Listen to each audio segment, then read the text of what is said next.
Us about this explosion in the 800 block of Quince Orchard Boulevard. This is right near Rabbit Road. We do have some pictures that we can show you from the scene. As you can see, heavy black smoke billowing up from this apartment building where has gone to 2-alarm fire. That means a lot of fire crews are on this scene. We have several crews headed to the scene, and we will bring you, of course, aerial pictures from Chopper 4 as soon as we get them. We are still working to find out more information, but as you can see from the pictures tweeted out by Montgomery County's Pete Perringer, there is a lot of damage. We are still working to find out about injuries, casualties involved in this, and exactly what's going on.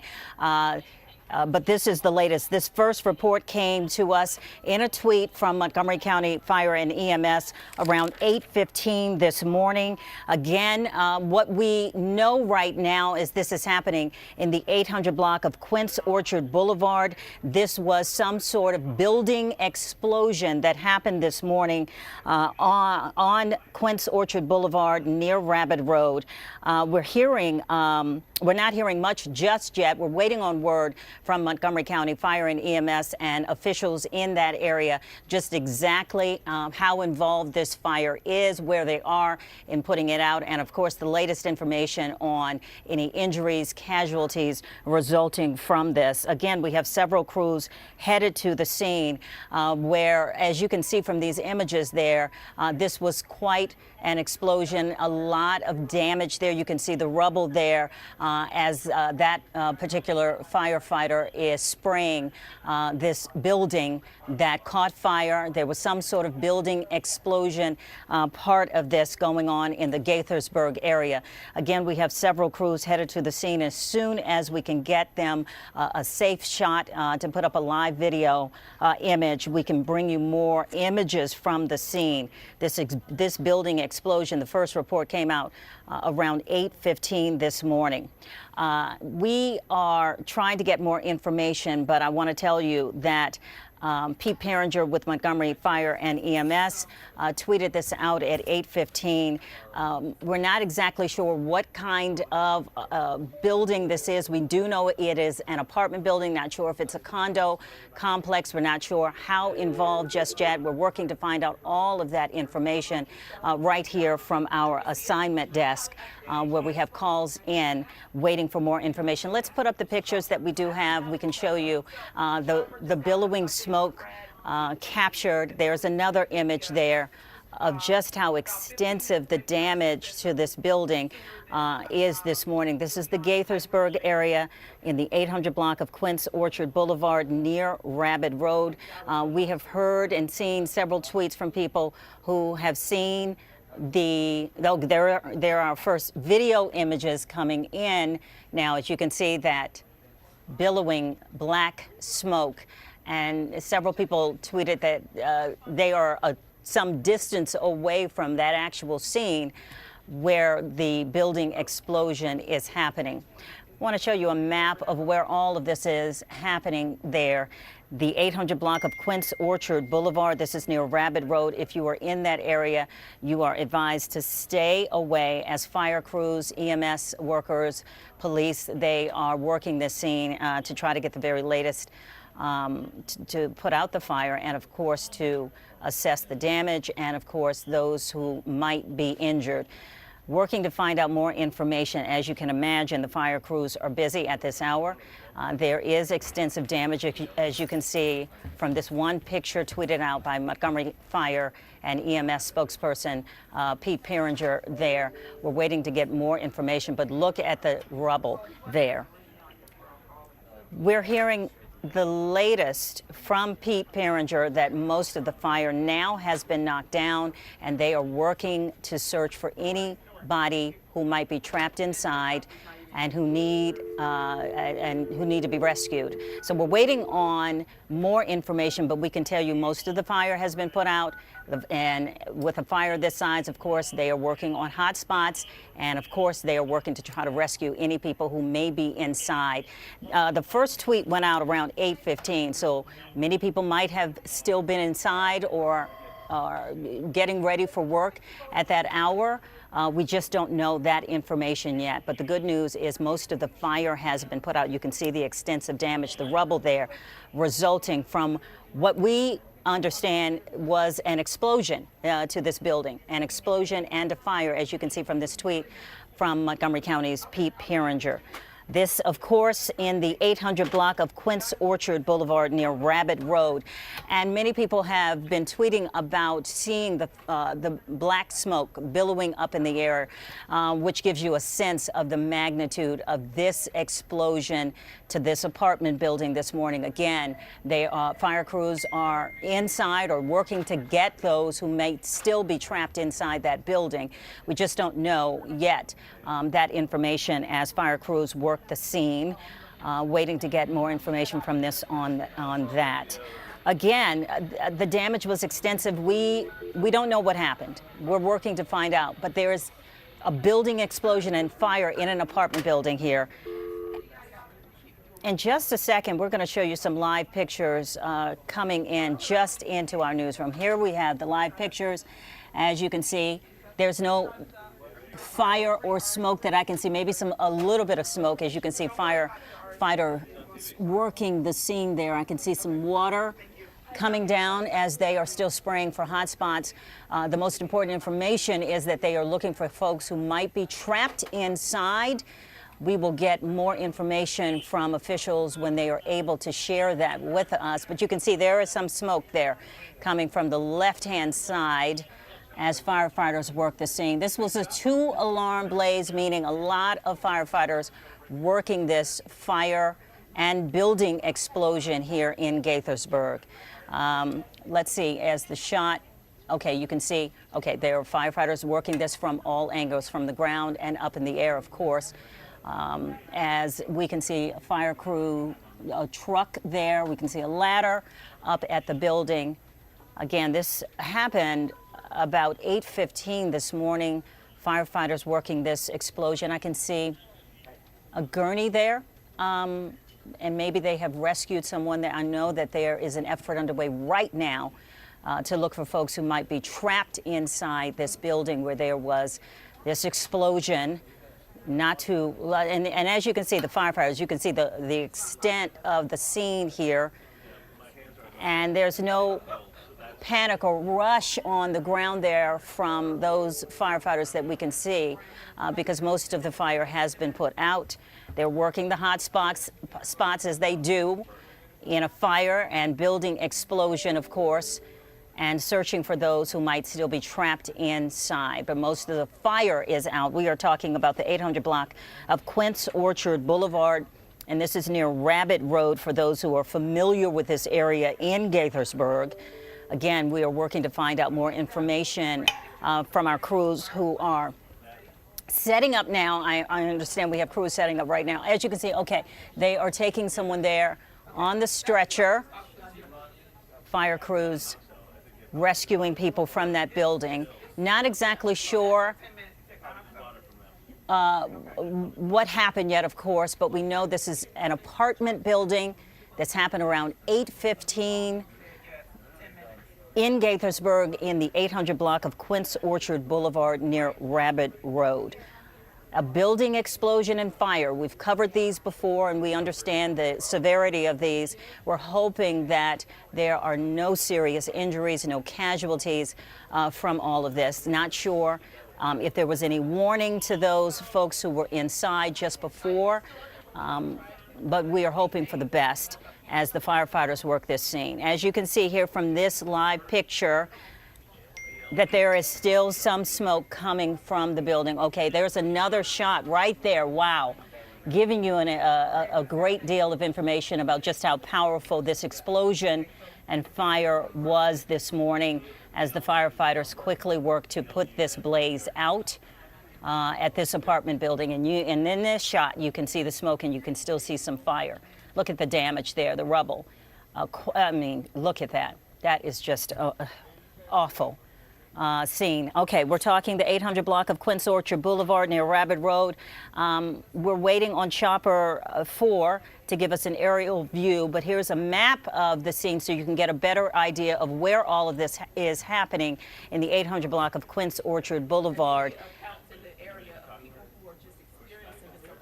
Yeah, this is a lot for those of you who are living nearby and wondering what is going on. Many people have seen the smoke billowing in the air. Well, this is the result of a building explosion and fire. Let's go back to our live image here and look to see what's going on the ground where the firefighters are working the scene, rescuing, looking for people who might need to be rescued from this building. We are hoping that many people got a warning and were able to get out so that there won't be a lot of injuries. But most of the fire is out there. You can see some smoke lingering in the air from this building explosion and fire here. They are still spraying this building, of course, for hot spots. This was quite an intense explosion, of course, with all of the rubble from some of the pictures, but there you can see there's a large presence still on the scene and the effort, of course, to rescue people who might be trapped inside this apartment building. Again, the first tweet came out from Montgomery Fire at 8:15 this morning about this. You can imagine what people are doing at that hour of the morning, getting ready for work, getting ready for school. Many people have already left, may have already left, some still inside. Many people are working from home. So we're waiting to get more information on who or how many people were in the building at the time and the casualty count. There have been some people who are on stretchers that we've seen, firefighters bringing them out, but we just don't have a whole lot of information from officials just yet as they are working this emergency situation in Gaithersburg this morning. A large presence. Oh, we can see the firefighters there at this particular window or door there from this live picture here. And they're not in an urgent posture here, which is a good sign.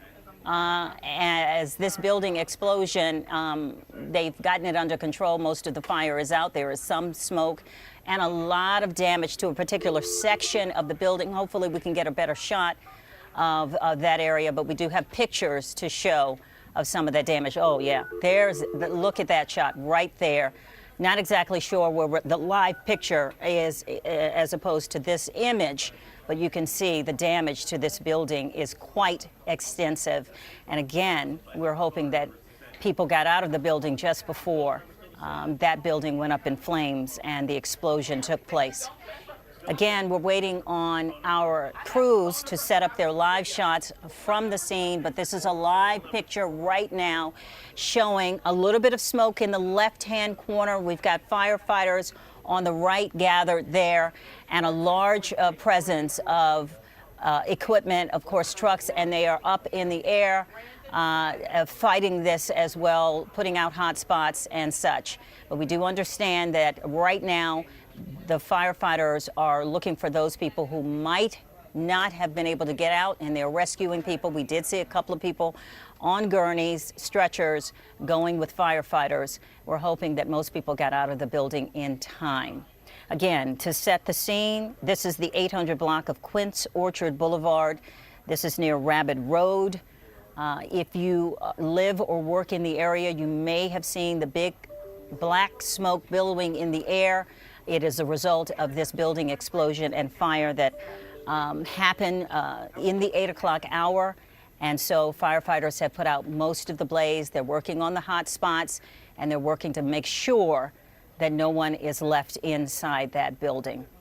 There doesn't seem to be a frantic or urgent posture from the firefighters at this moment, which gives us a little bit of comfort that the people are out of the building, or they are feeling secure about at least making sure there is not loss inside. But we will get an official word from the fighters, the Montgomery County Fire Department. All right. So Jumi Olabanji is at our newsroom desk. Jumi? Yeah, hey there, Malek. Good morning. Okay, Jumi, try it again. Yes, hey there. Do you hear me, Malek? Okay, there we go. There we go. Sorry about that. So we have on the phone right now Brandon Savage. Brandon, can you hear me? This is Jumi with NBC4. Okay. All right. We are hanging tight here. We're about to bring in Brandon Savage. He was in that area, took some of the photos that we've been showing on air this morning. He witnessed what was going on. And so as we continue to cover this live this morning, we're beginning to get some witness video and pictures. So, Brandon, do you hear me now? I do. Okay, thanks for joining us in our coverage. So kind of walk me through what happened. Where were you? What time did this happen? And what did you see and hear? It was about 8:50. I was in my office across the street, right next to an elementary school, which is also across the street from where the fire was. I heard a massive explosion that shook the building. It felt like an earthquake. And I went outside to observe 4 units fully engulfed in flames, and there was debris spread at least 100 feet from the building itself, pieces of siding and other debris. And so in the immediate kind of right after you heard the explosion, you started looking outside. Were you seeing people, running outside? What did you see in terms of folks who were living in that area? When I went outside, it had been a couple of minutes. I thought maybe it was a dumpster being put down, but then I thought, no, that's not right. And I heard sirens, and I went outside to see a lot of people already out of the building. Some people were in tears on their cell phones. They were clearly residents or had loved ones in that building. I took the pictures I did, and then the police moved us back. They were concerned about a secondary explosion. Sure, we can imagine. Being that you work there, your office is there, I'm sure you spend a lot of time in the area. Did you notice anything out of the ordinary this morning, or did everything kind of seem like it usually does? Everything seemed totally fine until that explosion. There were no flames, no smoke, no alarms, no sirens. It was just a normal, ordinary morning, and then all of a sudden, boom.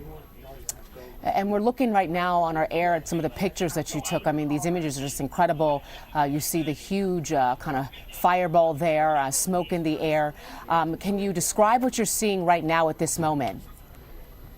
I left the area to remain safe, but what I saw was a collapsed building and 4 units totally involved in fire. I'm praying for those people. Yeah, I was going to say, what was kind of going through your mind as all of that was going on? I know that you were outside and the police pushed you back. What was it? I'm assuming anybody who was out there, were they tense? Did you see anyone kind of looking for loved ones? Or what was just the reaction or the feeling of anyone who was out there at the moment? It was definitely tense. Like I said, there's an elementary school immediately across the street. The police and the teachers had come outside, and they were ushering the students into the building as quickly as they could because it was drop-off time. And they were rerouting the buses to the back of the school because the front of the school was no longer accessible. There were ambulances arriving, so it was a lot of chaos.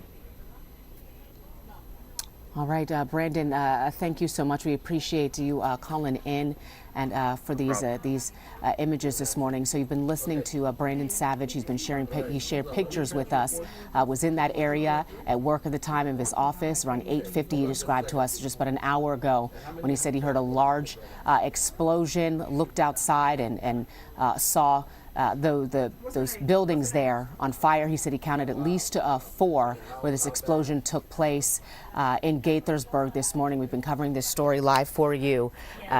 Montgomery County Fire Rescue on the scene. You're looking at this live shot right now. Jimmy, showing just the extent of damage to the building there. And as Mr. Savage told us, he said he saw people come out and they were in tears. And he was concerned, of course, there's an elementary school nearby.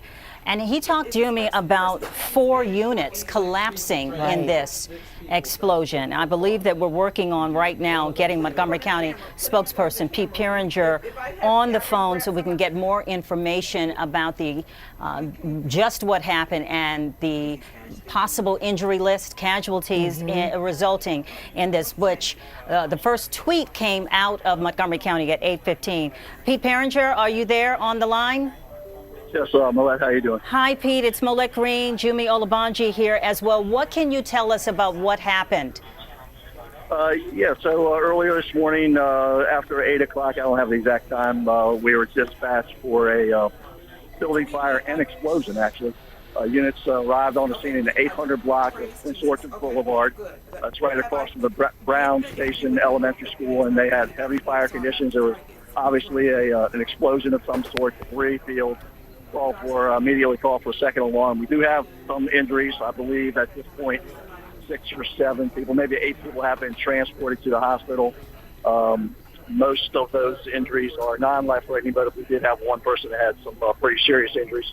At this time, the bulk of the fire, what I would say the bulk of the fire is knocked down, but obviously we still have a lot of damage and smoldering and so forth. We have conducted some primary searches, and we're in the process now of doing some secondary searches.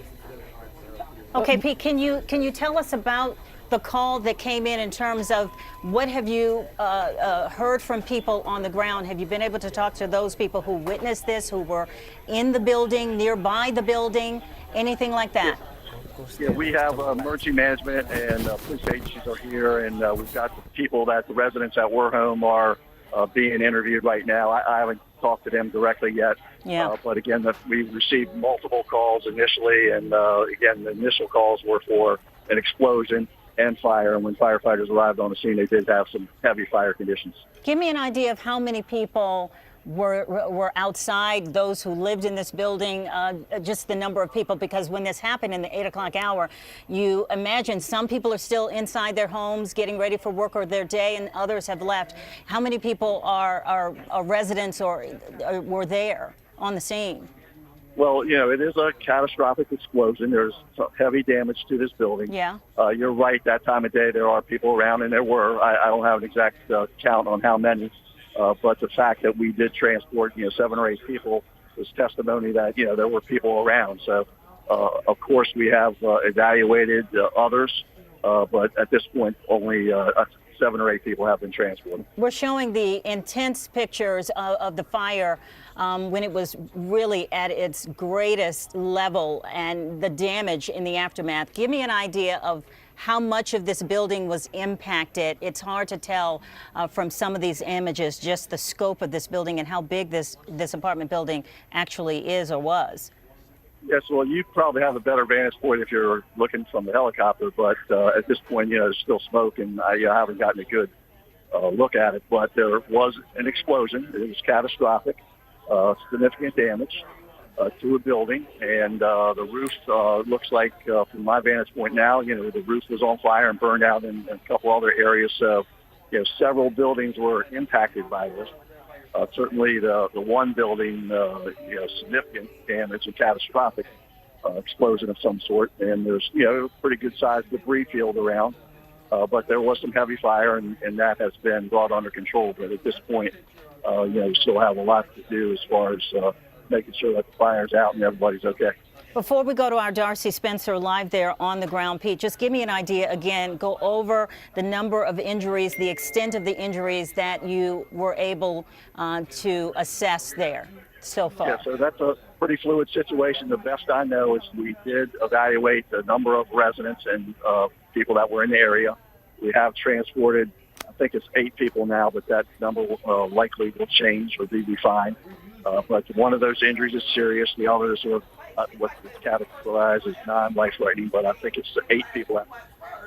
All right, Montgomery County Fire and EMS spokesperson Pete Perringer, thank you so much, Pete. I'll let you gather some more information. Please check in and give us the latest. I know that you will, and thank you very much for your time during this emergency situation. We want to bring in now News 4's Darcy Spencer, who is live there on the scene. Darcy, tell us exactly where you are and what you can see. Well, Millette, I just got here to the scene, so we are here on Prince Orchard Boulevard, and you can see off in the distance that is the apartment building that continues to burn. You can see that the ladder truck is still here. They just a moment ago were still putting water on the fire. As Pete just said, a total of 6 transports here and one of those injuries considered serious. And when you think about that, it's pretty miraculous when you look at this substantial damage. I mean, Pete was saying that it was catastrophic. When you think about the time of day that this happened, between 8:30 and 9 o'clock this morning, how many people would have been home at that time? And the injuries could have been a lot worse. So we're waiting to get updated information as far as injuries. A number of buildings here at this apartment complex and units affected, and obviously this is going to take some time here. You can see it's still a very active scene here as far as fire department being here. A lot of smoke still coming up from the building. As he mentioned, there was an explosion as well as a fire here at this apartment building this morning. And we're just seeing so much activity here. Doesn't appear to be any active rescues at this point, but obviously firefighters are here checking everything to make sure that everyone was able to get out safely. I want to bring in a gentleman named Scott Dickers, and apparently he was able to feel the explosion that happened this morning. Scott, tell us exactly where you were and what you felt. I was in my office just behind us, and I just got off the phone with my wife, and when I hung up about it was 8:37, and I heard this huge explosion. Shocked me, literally took my feet off the ground, and immediately ran outside and saw the fire starting. It was just, felt like we were bombed. So it felt like a bomb. It felt like a bomb. Like, I've never heard anything like it. It just. And how far away would you say you were from the actual explosion site? Oh, literally right over here, maybe 50 yards, 60 yards. So not very far away, No. but still you felt it significant. What were you thinking immediately? We've had a number of explosions here in Montgomery County, sadly involving apartment complexes. What was on your mind as this was going on? I mean, I thought it had to be something like a gas explosion or something. I mean, it sounded like a bomb, but, you know, obviously I don't think it was. Thank you very much for joining us this morning and sharing. My heart goes out to everybody. Exactly, and that's what's on everyone's mind at this point is hoping that everyone was able to get out of here. Again, 6 transports, but we're hearing that one of the victims has a serious injury. And again, looking at the scene here, it's just hard to imagine that there weren't more serious injuries involved in this explosion here this morning. Again, Pete Paringer saying that there were 8 transports here. We're waiting to get updated information as far as how many rescues they were able to do here this morning, and you can see it's still very active. I'm not seeing actual water go on the fire at this point, but we still have a lot of firefighters here on scene. And a lot of people I also saw who live in this area trying to get more information. We see people standing around, some of them, you know, with their pets and things like that, obviously having to rush out of their apartment this morning unexpectedly. So we are here, we're monitoring it, and we'll send it back to you in the studio. All right, Darcy Spencer on the ground there to gather more information from the interview. Scott Vickers said it felt like a bomb. It sounded like a bomb.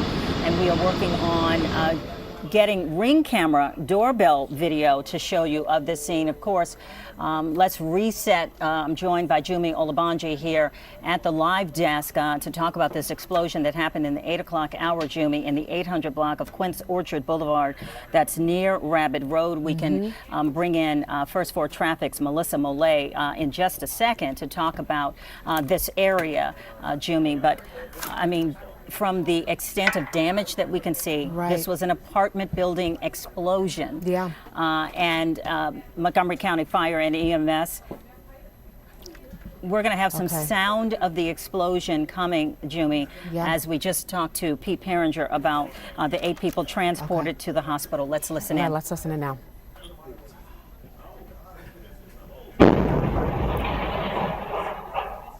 Wow. Wow. Incredible. Okay, and so we believe where this happened in the apartment building we've been showing you is in that top left-hand corner of your screen. So it appears this Ring camera from somebody else's backyard just across this field. But if you kind of look, you saw it kind of light up there. It's hard to see with with the way things are right now in that video. But this is the building where that happened. It was just before 9 o'clock, sometime between 8:30. At 9 o'clock this morning that we've been hearing from witnesses, several who were working in office buildings right across the street from this area. And we heard from one witness that you talked to talk about the school building that's nearby, the elementary school, and Montgomery County's fire spokesperson obviously described this as catastrophic, this explosion and damage resulting. Yes, and he talked about the debris field, and he said at least 8 people he believes have been transported. Let's bring in First 4 Traffic's Melissa Millay, because Melissa, as more and more fire and rescue equipment head to that scene, some road closures might be in place. Yeah, it's a fairly extensive situation as far as road closures at this point this morning. So here's what's closing. Then we're going to take a look at a map that's a little bit closer and a little bit easier to see. So again, it's Quince Orchard Boulevard. It's shut down between First Field Road. We've been mentioning that a lot here in this breaking news, and Sebastiani Boulevard because of the building fire. Now I'm going to show you a Google map to kind of show you what we're really dealing with. If you look at the top of the map, you can see Rabbit Road there up by the blue. I kind of designated that for you. It says Seneca Park Dentistry. That happens to be my dentist, guys. I was there last week. I'm very familiar. I've been going to this dentist for 35 years, so I'm very familiar with this neighborhood. What I can tell you is that there are a lot of families, there are a lot of kids. There's the elementary school that you've been talking about this morning. There are row homes. There are also a lot of apartment buildings back in there, and then commercial space as well, like dentists and other things. So from Rabbit Road all the way down there to Sebastiani Boulevard, it's about a half-mile stretch. It looks a little bit longer than that. It's about a half-mile long, though. That is all shut down. So that's why you're seeing the red on the map here this morning. That is closed. I assume at this point any vehicles that were there or impeding traffic in any way have been kind of moved out of the area. What you're going to want to do if you're heading that way for any reason, just do Montgomery Village Avenue.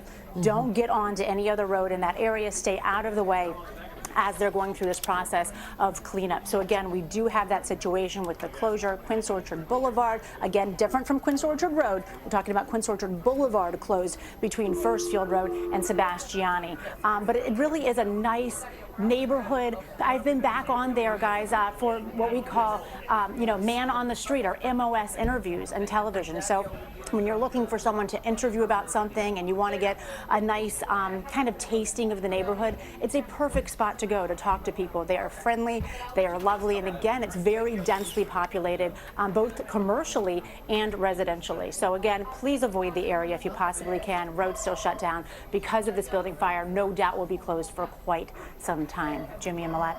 We're looking live at the damage there. This one particular shot shows catastrophic explosion. I want to bring you up to date on the injuries that we have so far from Montgomery County Fire.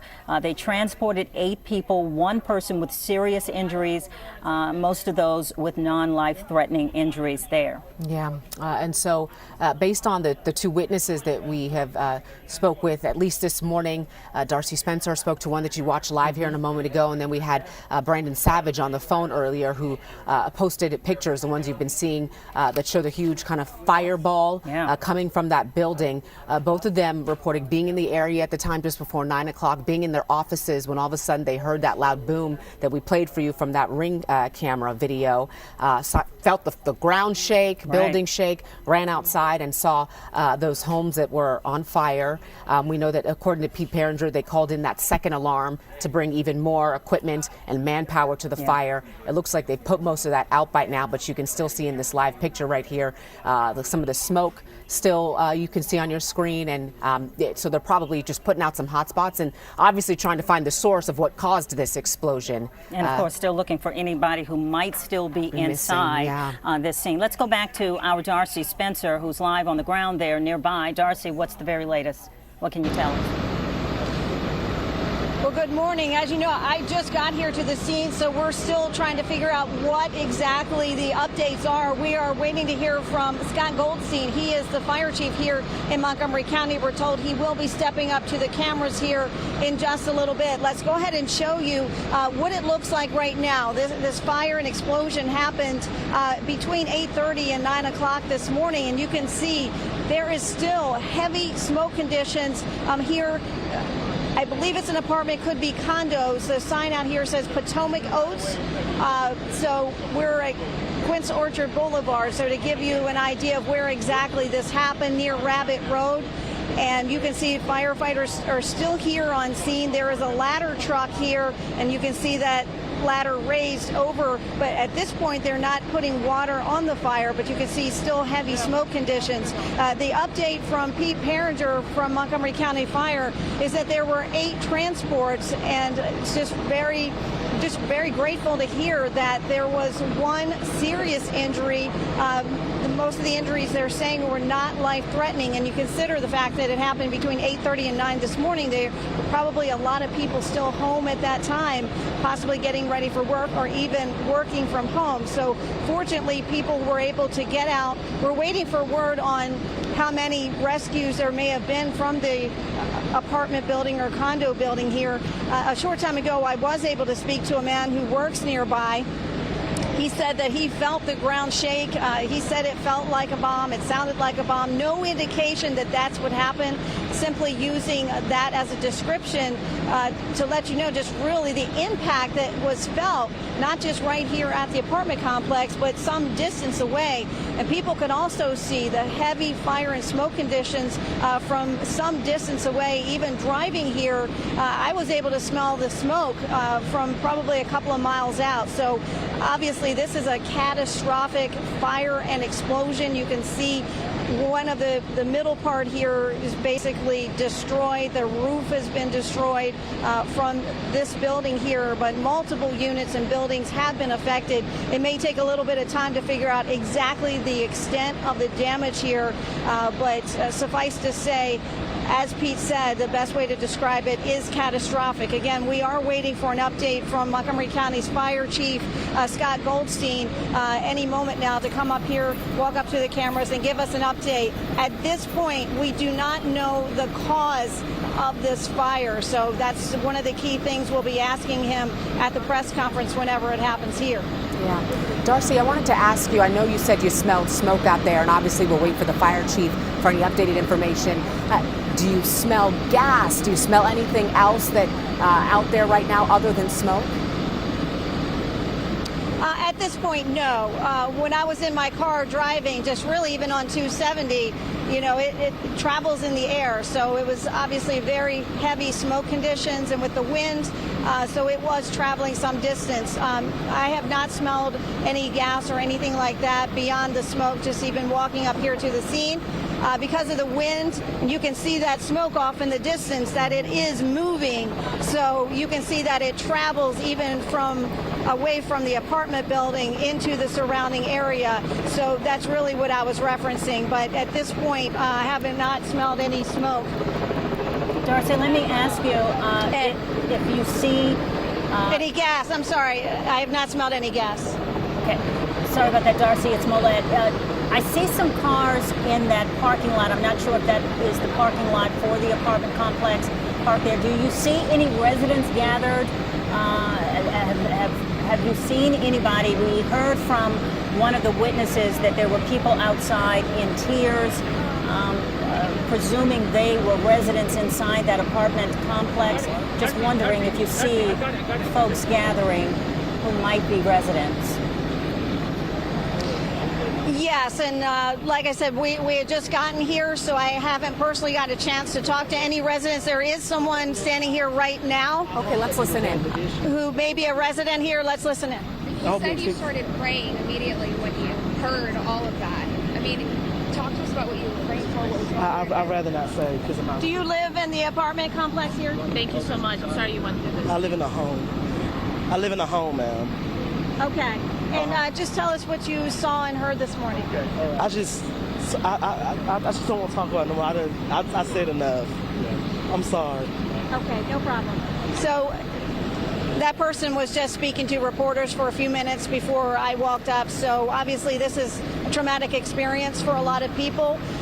He already shared his story, so he wasn't interested in talking anymore at this point, which we can understand. So many people dealing with something that just happened unexpectedly. You're going about your morning, preparing for your day, and something like this happens. Yes, we are seeing a number of residents out here standing, watching, waiting to see what is going to be the result of this. Obviously, there are going to be a number of people displaced from their homes as a result of this today. That's another thing that we're going to be asking the fire chief. How many people lived in the affected units here, and what is the plan to help those folks moving forward? When you look at these buildings, you can see that there are a number of units in each building. So you count up those units, count up the buildings. It's not just the fire and explosion, it's also the smoke damage, the water damage. So it would be easy to guess that there would be dozens of people affected by a fire like this.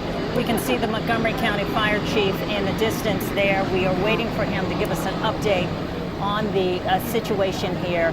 But Jumi, Darcy, thank you so much. We want to let you go and gather some information and come back when you have more information to share.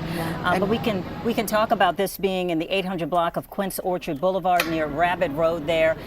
This building explosion and fire, most of it is out. As you can see, there's a lot of smoke, heavy activity still there on the scene as the firefighters work to make sure they've gotten anyone who may have been trapped inside out of that building, Jumi. Yeah, and you know, obviously from these ground live shots we're showing you, we can't see just how large this area is. Chopper 4 is heading to the scene, should be there shortly, so we should be able to give you an aerial view of what this scene looks like. You know, Pete Perringer, the Montgomery County Fire Rescue spokesperson, called it catastrophic, the damage. We can see some of that from this vantage point right here, but obviously once we'll be able to see from up above, we can see, you know, how many firefighters we have that have responded, how many fire units, the trucks, ambulances that might be on the scene, and how many buildings might have been affected. Because while we're looking at this massive hole right here, there obviously could be even more buildings that could have sustained some damage that we might not be able to see from this vantage point. So if we can go back to that ring camera video where it captured the explosion, just so you can hear the power and force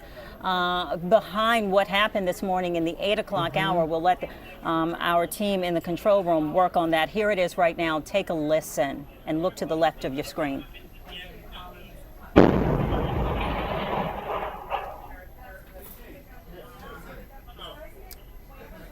Wow, I mean, just incredible. Can't imagine what that would have been like to hear while you're in your home. Yeah.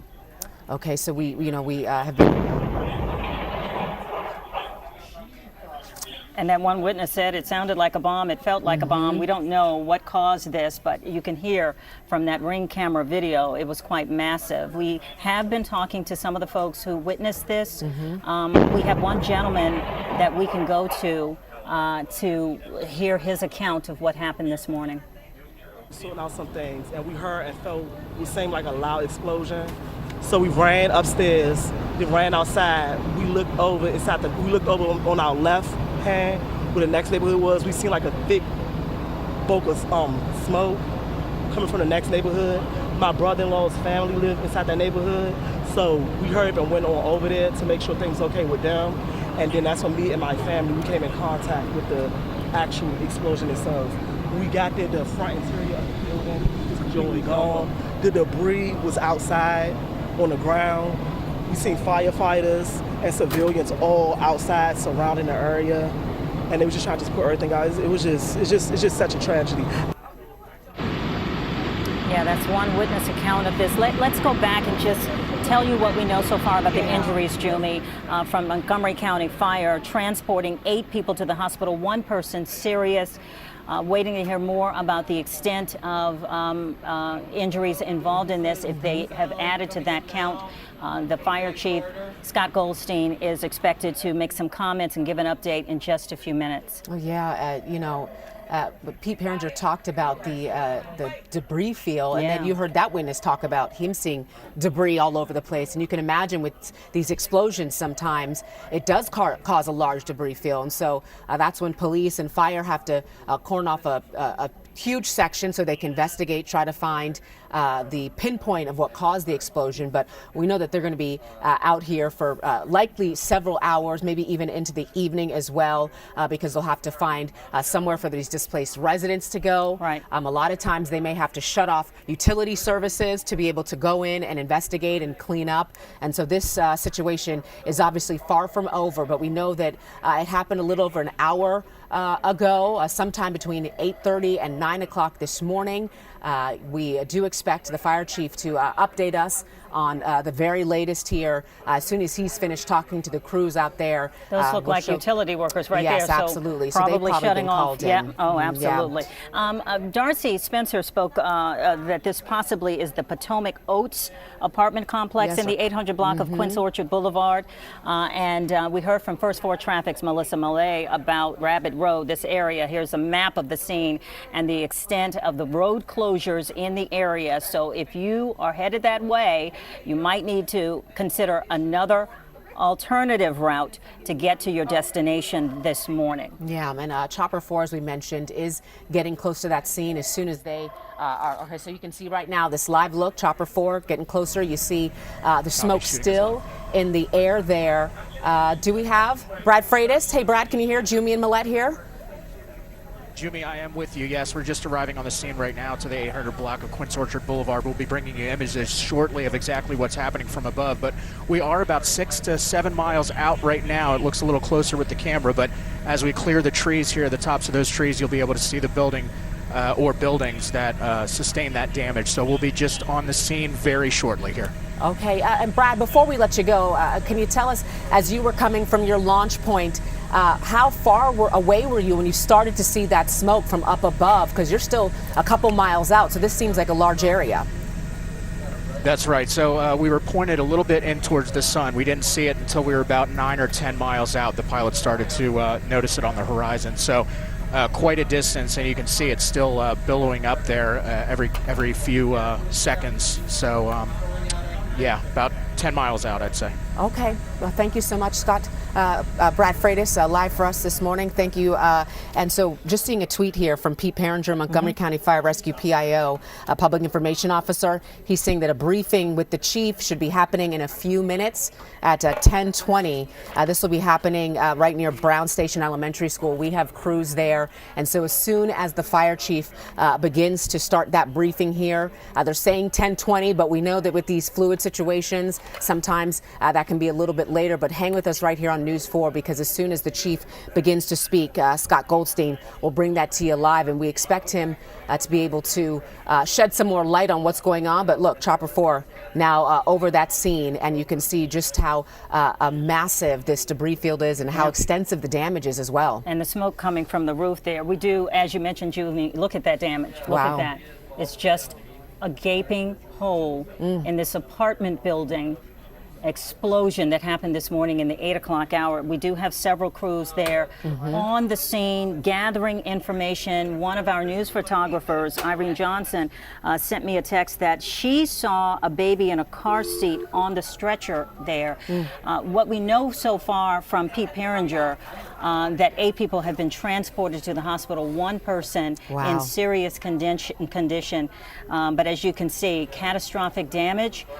This is a massive undertaking this morning to put this fire out. This is okay. We have confirmation that this is the Potomac Oaks condominium complex here in the 800 block of Quince Orchard Boulevard there. Look at that massive scene with the smoke still billowing in the air as fire crews work to put out the hot spots from whatever caused this morning. Yeah, and you know, when our Chopper 4 was kind of closer there and right over, you know, obviously this isn't just roof damage. The damage is going all the way through the building. It looks like, at least from what we can see, 3 windows. So we're assuming maybe 3 levels high. We don't know if there's even basement units. But it's a massive explosion right there, right in the middle of your screen. You can see that with the smoke still there, the fire trucks have the ladders out. They're continuing to spray from up above, maybe putting out hot spots. You don't want this thing, especially with the wind blowing, to reignite at any point and cause another fire. That's why large debris field there. But look, at times, depending on the view here, you can see just a lot more smoke coming from the scene there as they put out those hot spots in that area there. Look at that debris coming out of there. Yeah, and as our crews there on the scene continue to talk to witnesses and folks on the ground, they are sending back some of those interviews to us. We have a new one in. Let's take a listen to what one witness had to say. Woke up to the sound of an explosion. I thought something blew up out front. All the front windows were blown in. When I went out in the living room to try to get out, the steel door from the front of the apartment or the condo had been blown right into the middle of the living room. Wow. Okay, so steel door blown into the living room, windows blown inside. And it's no surprise because the Ring camera that we played earlier, you hear just how boom, you know, was a large sound, and so it sounded like the type of explosion that could knock a door right off its hinges. So that's no surprise there. So, you know, we heard from, I don't know if it was the live interview with Darcy Spencer, but the gentleman who said it lifted him off the ground almost for a second. You know, so no surprise there. We're still waiting in just moments. We expect the Montgomery County Fire Chief, Scott Goldstein, to speak to us, to reporters there, to give an update on this situation, what they have been able to gather about exactly what happened, how this happened, and the number of people injured, and update on that as well. And as I said a few minutes ago, one of our photojournalists there on the ground said she saw a baby on a stretcher, a baby in a car seat on a stretcher there. So we want to get more information on those who have been injured. And let's go back to Chopper Force, Brad Freitas. Brad, what can you see and what can you tell us from your vantage point? Well, Millette, of course, the response is huge here. I'm going to zoom out so you can see just how big this scene is, as well as the center of the screen there, the smoke still billowing up. With the firefighter putting water on it, they're continuing to do that to put out those hot spots. But I want to zoom in here on the back of the building and show you exactly how big these chunks of concrete and brick are that were thrown 50 feet, 25 to 50 feet, some of them, from the backside of this building. And as I tilt up, you can see the building has basically buckled where it exploded. Further down the line, you can see it from the other side, but the smoke is a little too heavy for us to be able to show it to you at the moment because that's the way the wind is blowing. The entire front side of the building, more towards the end, is buckled out. So clearly a very strong explosion, enough to throw this debris 50, in some cases about 100 feet away. As I tilt the camera down here, you can see the adjacent building also seeing some damage from that thrown debris. The backside appears to have a little more damage than the front. The front side had the collapse. The backside, to me, appears to have had the explosion. But of course, that's going to be part of the investigation as we gather more information. I understand there was at least 8 injuries, with 1 person serious transported.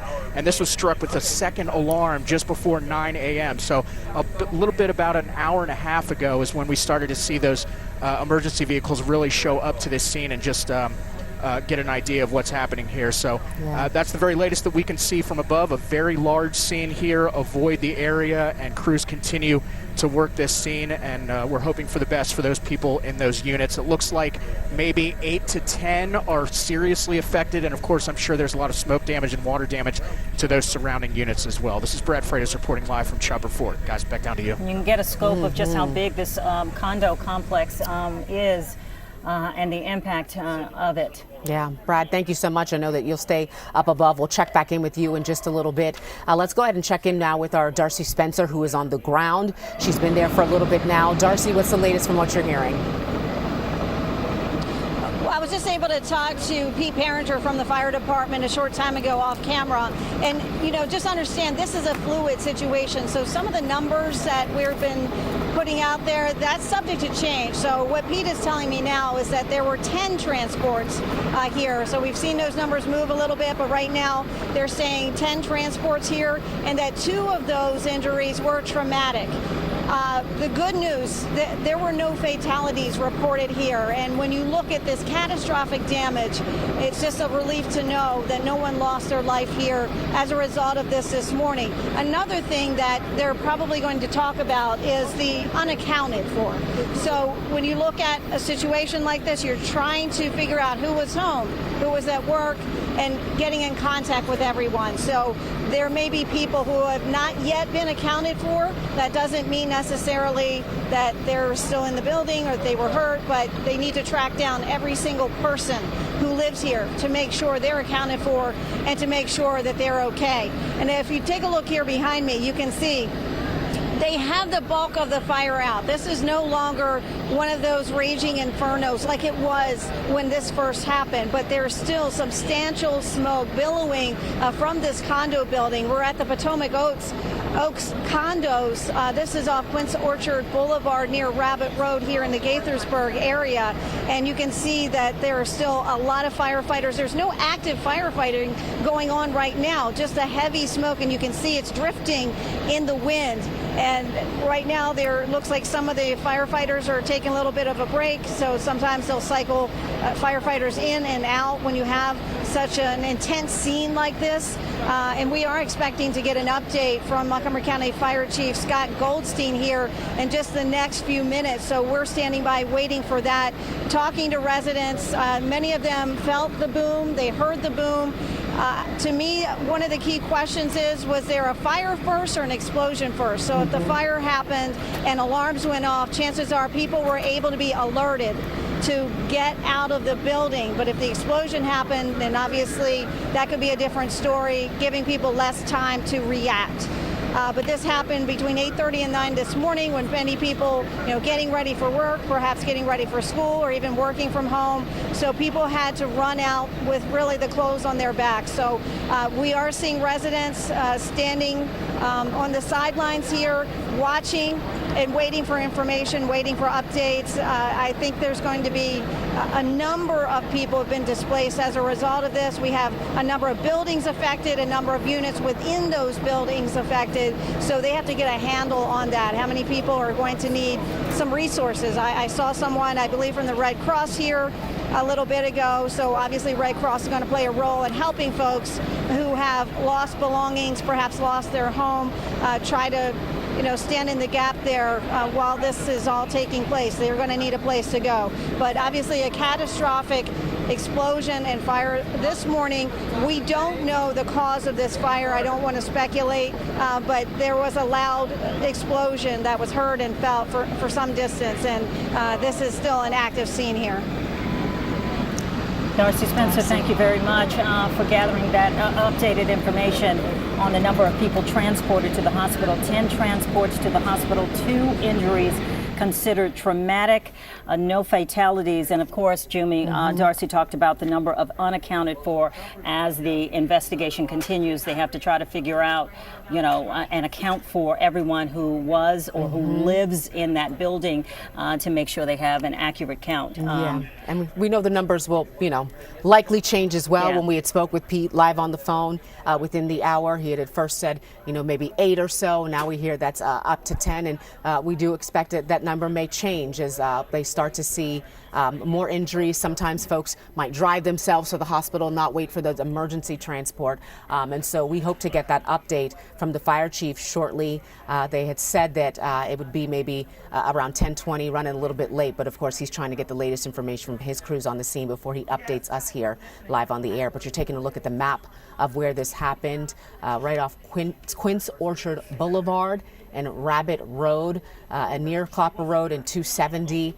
We know that this is the area where that happened. It seems to be a residential area, but Melissa Millay, who from First Floor Traffic, who's well aware with this area, grew up in Montgomery County, says there's commercial spaces is there, businesses, and some residential areas as well. Densely populated. This is a catastrophic event, and as you can see, the extent of some of the damage from this image. These are some of the early images coming through, posted on Twitter by Montgomery County Fire, showing just how extensive this was. Went to 2 alarms and a lot of equipment and people on the scene. Let's go to some of the sound that we have been hearing and gathering from.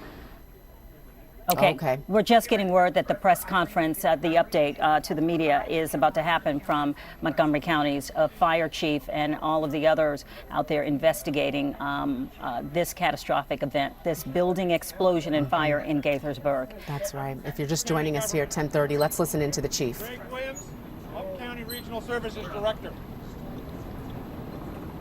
About 8:40 this morning, we received 911 calls, multiple calls, reporting a building explosion in this area. Original calls identified that it was the pool house, that it was the elementary school, and that it was apartment buildings. A multitude of agencies, city police, county police, fire rescue, responded. As you see behind me, when we arrived, we found a building, it's 826 is its building number, a building with evident signs of explosion and collapse and ongoing fire occurring at that moment. It's now just about 10:15, 10:30. There still is active fire in the structure. There has been a gas-fed fire in the basement of the structure that is being addressed by the fire crews, and work is undergoing with our utility partners in Washington Gas to shut off the natural gas to that building. The building has sustained a significant explosion, resulting in a structural collapse. That impacts the building of 826 and the building of 828. We have also evacuated 824 because it's connected to 26 and 830. It appears that we're dealing with 6 apartments, technically condos, but 6 units per building. So for the 4 buildings, we have 24 units of residents displaced. Red Cross Emergency Management is on site and assisting us and those residents. Transport injured person information.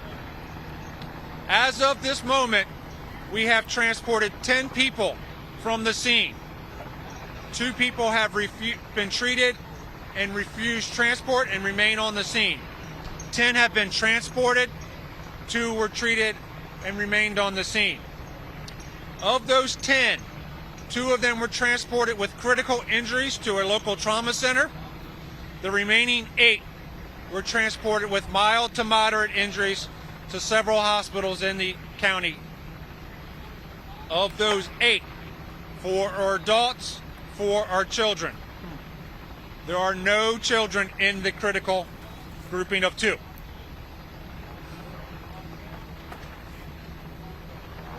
Early indications identify that maintenance staff on site used a painter's ladder or a maintenance ladder here locally and rescued a resident from a rear balcony, as well as assisting a resident who was on the rear of the building after the explosion.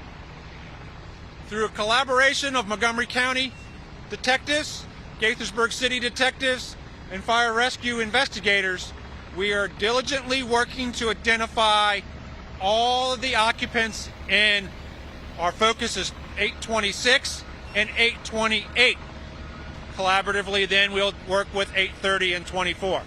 We still have not refined that number yet, so we still have the presumption and still working on the basis that they're unaccounted for personnel. They may be out of the building, they may be in the building. Again, I use the words they're unaccounted for. Once we get to the opportunity to say that they were fully accounted for, we will provide that update. This is early in the event.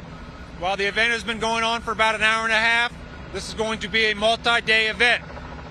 We will be here for several days.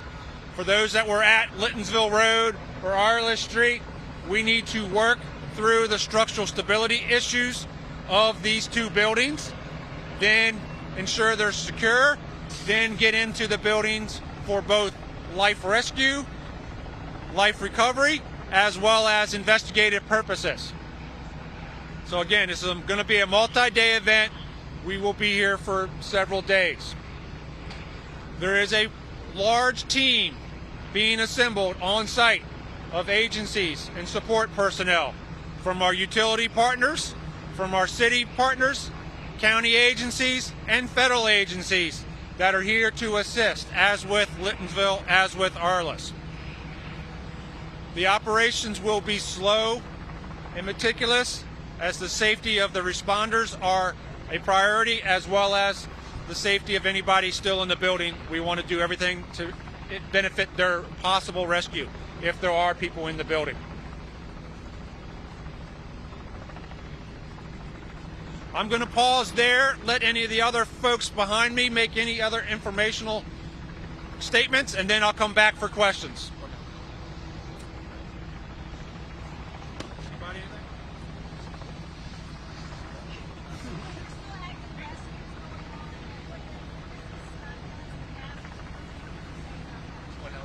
So, repeating just for the volume and the information, the question was, is there still active rescues going on? No. The building of 26 and the vast majority of the building, half of the building of 28 is unstable and has been evacuated and is not safe for my personnel to go in. We have completely searched the other half of building 28, all of 24, and all of 30. But that does leave us with a grouping of 9 apartments that could be impacted. The number of residents between those 9 apartments and those 2 buildings that we'll be trying to account for. You don't know how many are accounted for? I'll get to the gas in a second, Darcy. We do not have a full accountability of all of those units yet, so we can't say, don't know if there's unaccounted for people. We don't have that information at this point. We've been working well with the property management and working through that. The second question that was originally offered was gas fed. I did identify, and it was clearly evident to my personnel and myself, that there was a gas fed fire in the basement probably about an hour after the explosion occurred. That was visible from the front of the building. That is what Washington Gas is working to control the gas at the street level. And then when that gas is off, that fire then gets extinguished, and then we work to, from a distance, place or put out any hot spots in the structure. I'll get to Brad. So I've already had a couple of residents tell me that there was a smell of gas that got out. Okay. And that there was a gas leak last week that had been repaired. Have you gotten that far yet? So the information about gas smell this morning had been reported to our investigators. Our 911 center has checked, and this morning there was no cause prior to the explosion for a gas leak or a gas smell to Montgomery County 911. Prior to this morning, that information is still being gleaned and sorted through. We don't have information about last week. Can you go back over the numbers? You have a total of 10 injured now? Correct. 12 have been injured. 10 have been transported. 2 were treated and remained on the scene. Of the 10 transported, 2 are critical and taken to local trauma centers. 8 were with mild to moderate injuries, taken to different hospitals here in the county. Of those 8, 4 are children. No of the critical, neither of the critical is a child. Does that help, Bruce? Yeah. And can you go over, Chief, if people ever smell gas? Absolutely. Absolutely. Smelling gas is a safety feature designed in the gas. When you smell that rotten smell, when you smell that unusual odor, the first action is to call 911. Absolutely. Our gas partners say that front and center on their website. If you smell gas, call 911. evacuate the building first, then call 911 from the outside. Do not go back in the building if you smell gas. The collapse involves about equal parts of 826 and 828. The original fire building, or the original reported address that we got back to, was 826. So too early to tell us which is the main building.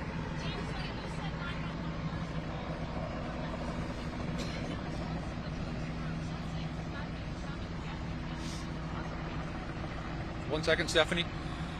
The other buildings are 24, which is attached to 26, and 30, which is attached to 28. There may be structural issues with those buildings, but that's why they've been evacuated at this point, okay? Stephanie's question was about the gas and about the third time in Montgomery County using the phrase in 7 or so years. The most important part is if you smell gas in your unit, outside of your unit, in front of your building, to call 911. It's extraordinarily too early to have any information about the call or the service that may have been performed last week, or any composition of how this building is designed and comparisons to Arliss or Littonsville. That information will come, but it is way too early to have speculations or information on that. It was just at 8:40 or 8:41. I have to check, but one source told me 8:41. No, that was for the multiple calls for the explosion. We never received a call this morning for a smell of gas at the 911 center for Montgomery County. Repeat. Guys and gals, we're here. We'll work with you. Let us stick with Brad for a second. Then I heard Darcy, and then I heard you. Okay? What you did once on the scene, was that people telling you they had smelled gas? Correct. Once on the scene, residents did tell our investigators that they had smelled gas this morning. And yet no information yet about it being prepared. No information yet, Brad. Darcy.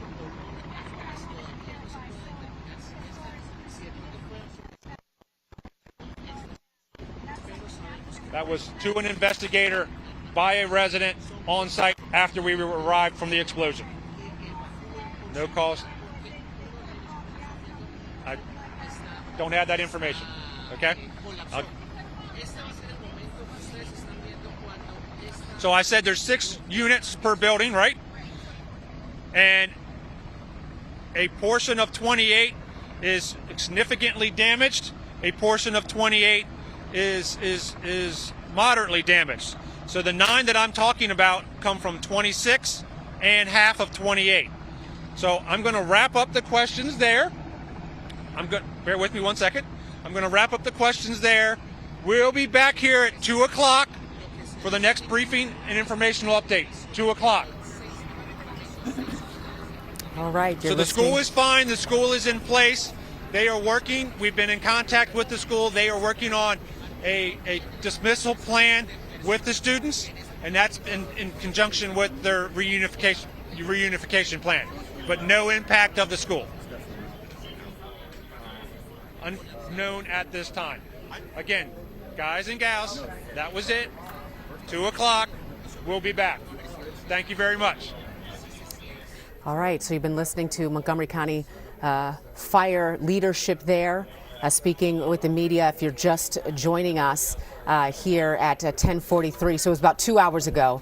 He said around 8:41, the first calls coming in about that explosion at the condo complex there. You can see on your screen here from Chopper 4 the significant damage, but what fire investigators have found so far is that 10 people had to be transported, 2 traumatic injuries. Right now, no fatalities, but we do know those 2 critical injuries, 8 more moderate, 4 adults, 4 children, but none of the children are the critical injuries. But this was a massive explosion at this apartment complex that spans at least 24 units that have been affected. Absolutely. They're concentrating on buildings 826 and 828. 828, half of that building, they still need to do their search and account for all of those involved.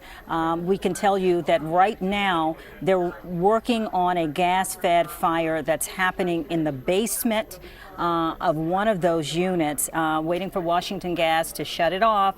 And then once that happens, they can go in there and put that gas-fed fire out that's in the basement of this structure going on right now. Yeah.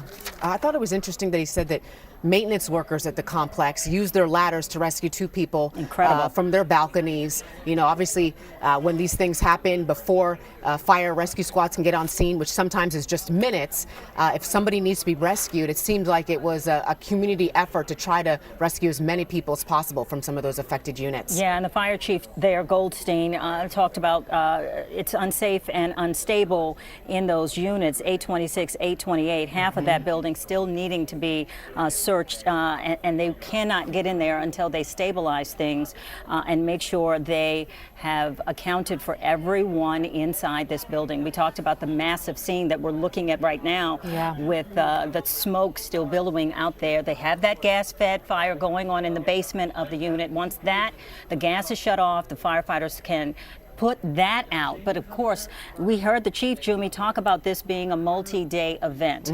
There's a lot going on. When those 911 calls came in around 8:41 this morning, people were thinking the explosion impacted the elementary school, but luckily we heard it did not impact them. Of course, they still have to deal with reunifying those children in this close proximity with their families, but we still need to get more information as the hours unfold, and we'll hear another update at 2 o'clock this afternoon from the fire chief. Yeah, and he did mention, you know, folks who, once they got on scene, said they smelled gas this morning, but they did receive no calls before the explosion, and so he was just reminding everyone. I mean, it was just a few years ago, the Flower Branch apartment complex in Silver Spring, the explosion there.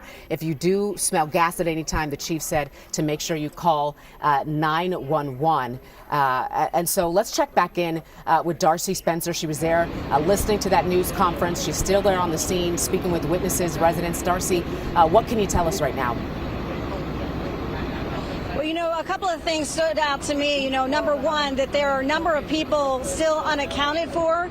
We don't know how many people that is. They don't have a count for how many people may still have been in the building. So they need to take an account of who lives here, who they've been able to talk to, who may have been at work. So there's still a lot of work to do. And they're complicating that. If you just look at what is left here, it's not safe for firefighters to go inside there and search for people. So that's one of the complications right now. There are no active rescues going on at this moment because when you look at this is a gas-fed fire. The chief is saying that there's still active fire going on. They're working with Washington Gas to get that gas shut off. But right now it's not safe for them to go in there and search for additional people. So that's what's going on here right now. You see the smoke that's still billowing from the building.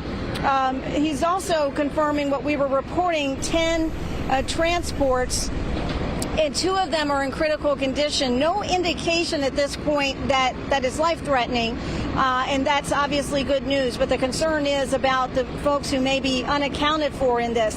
Another very important piece of this is the element of the gas. And for some folks here in Montgomery County, you may be thinking, here we go again.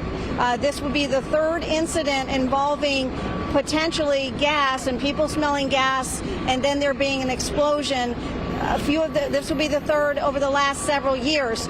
It's so important to note that the fire department said they did not receive any calls this morning about the odor of gas, and we and others have spoken to residents who say that they did smell gas, and so if they didn't report that, that's something, you know, that should happen. We don't know if they possibly reported it to someone else, possibly reporting their other agencies they could have reported to, or perhaps to the gas company itself. We have not heard from anyone from the gas company at this point. Obviously, it's very active still at this time. So the chief also telling us that there are a number of buildings affected. There's 4 condo buildings affected. You know, it's not just the explosion, the fire, there's the smoke, there's the water damage. So a major disruption for people who live here in these condos at the Potomac Oak condos here in Gaithersburg. So we are looking at the potential for dozens of people being displaced.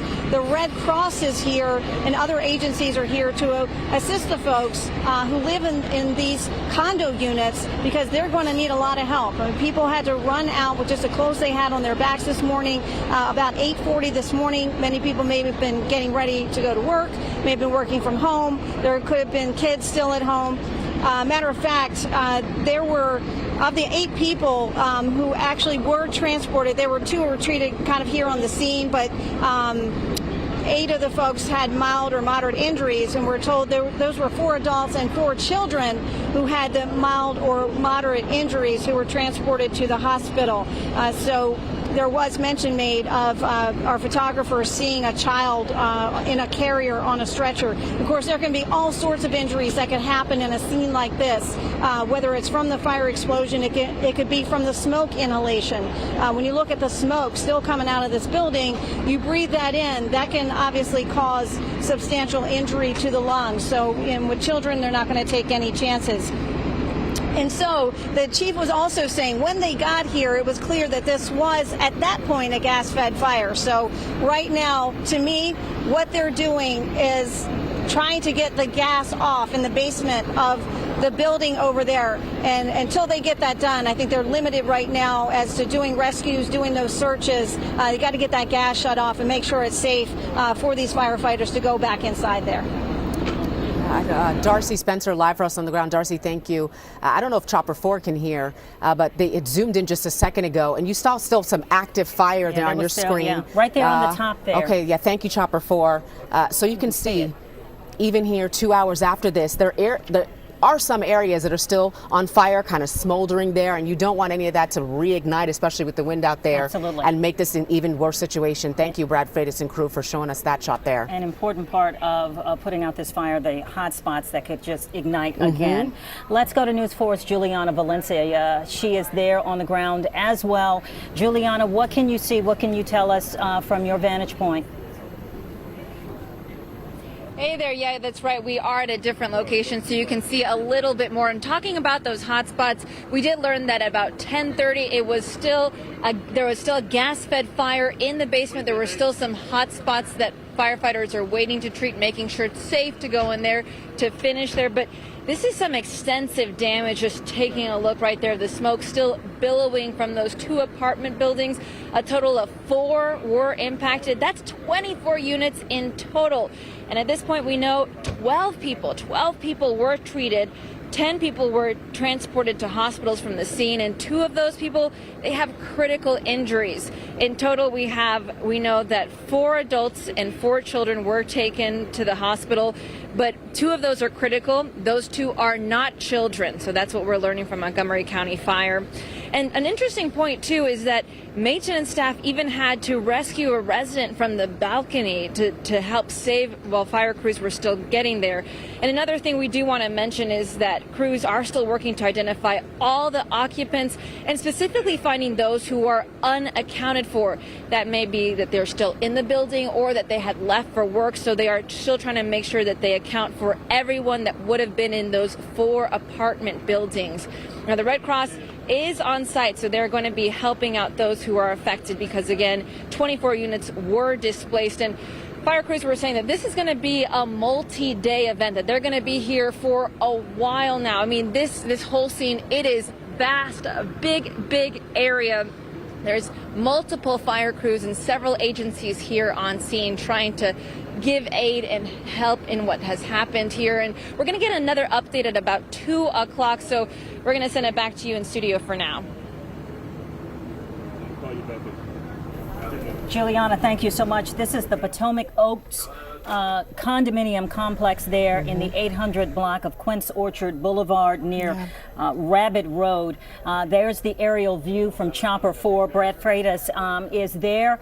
Brad, what can you tell us about what you're seeing? A lot of smoke coming up. Still some Julie fire and I too. talked about the fire that we saw, and you can see they're spraying that area that we saw with flames. That's right. So there are still some flare-ups happening here in that heavy smoke conditions. And I will tell you, something you can only really see from the air is the variable wind conditions that are happening down there right now, complicating efforts for any searches that are going on, as well as the building collapse really can't get in there. That wind shift is still happening, and it's causing we go from being able to see the entire scene to not being able to see anything within a matter of seconds. You can see it right now happening. It's starting to shift towards us. That wind is variable, and that's complicating efforts for crews on the ground, I'm sure. As well, now we're getting a little bit of a clearing here. I want to show you something. This top level of the apartment complex, you can see there the balcony, and as I scroll the camera over, you can see that is completely gone on that unit and the one next to it. The top floor collapsed down into the second. So you can imagine those injuries could be serious as those people were transported. I'm hearing 10 to 12 at this point, and with a couple serious. So we're hoping for the best for them as this continues to unfold right before our eyes here. We arrived on the scene just about 45 minutes ago and saw crews continuing to put out the flames. What we haven't seen yet are any crews entering the building, and that is something to be expected, as you can see the collapse there on several floors, just not allowing crews to be able to safely enter that area. And on a personal level, I covered the Silver Spring, both of those apartment complex fires, and you never want to speculate when you get onto a scene.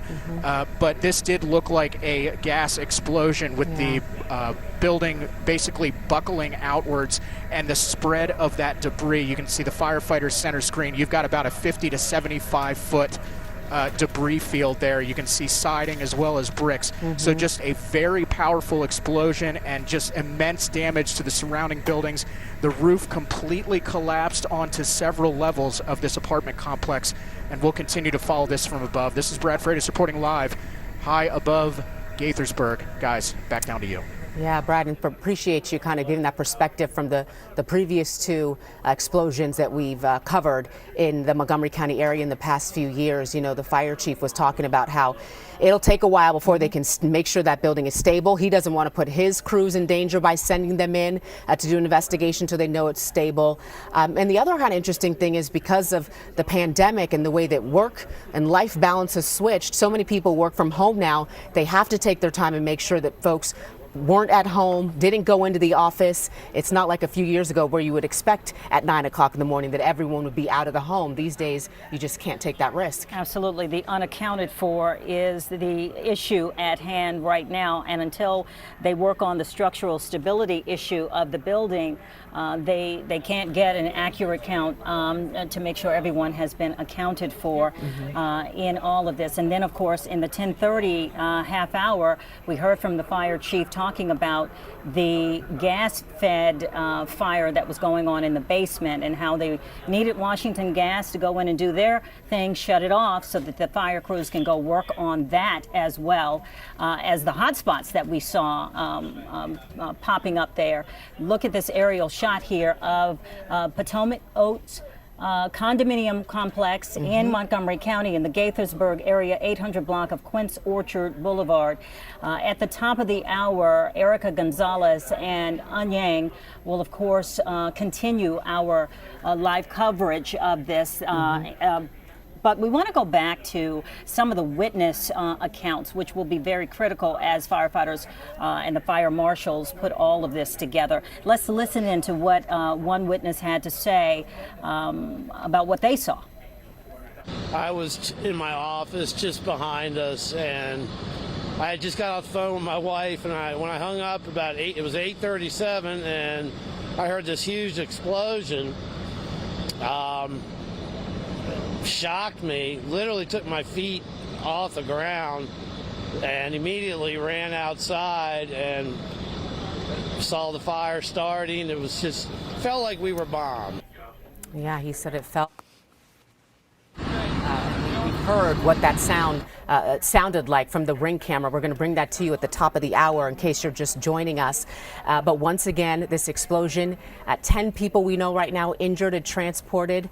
We know that 4 are adults, 4 children who had been transported. 2 serious critical injuries being described, but those were not the children. Speaking of children, if you do have a child at the nearby elementary school, Brown Station Elementary School, the Montgomery County Fire Chief said they'll be working with school officials on how you might be able to get children if there is going to be any sort of early release. But right now, the school was not impacted by the explosion. That's what we can report to you this morning. And that's a bit of good news. We know that we have several crews on the scene working this, and we will continue that coverage at the top of the hour. This is the Potomac Oaks condominium complex there and the 800 block of Quince Orchard Boulevard near Rabbit Road. Extensive road closures in the area for this large, massive operation to put out the hot spots and to continue to work on making sure they have accounted for all of the people inside that building, and they haven't because parts of the building too insecure, too unstable for the firefighters to go in there and check things out. That's right. Well, you can see from above with Chopper 4 the heavy smoke, the damage. What you can't see is that active fire being fed by the gas in the basement of the building. Washington Gas on the scene trying to put that out so the investigation can continue. Of course, part of that investigation will be to figure out what caused this fire and also how many people might be unaccounted for who may or may not have been in the building at that time. All of that still ongoing. We do expect the next update in just a few hours at 2 o'clock.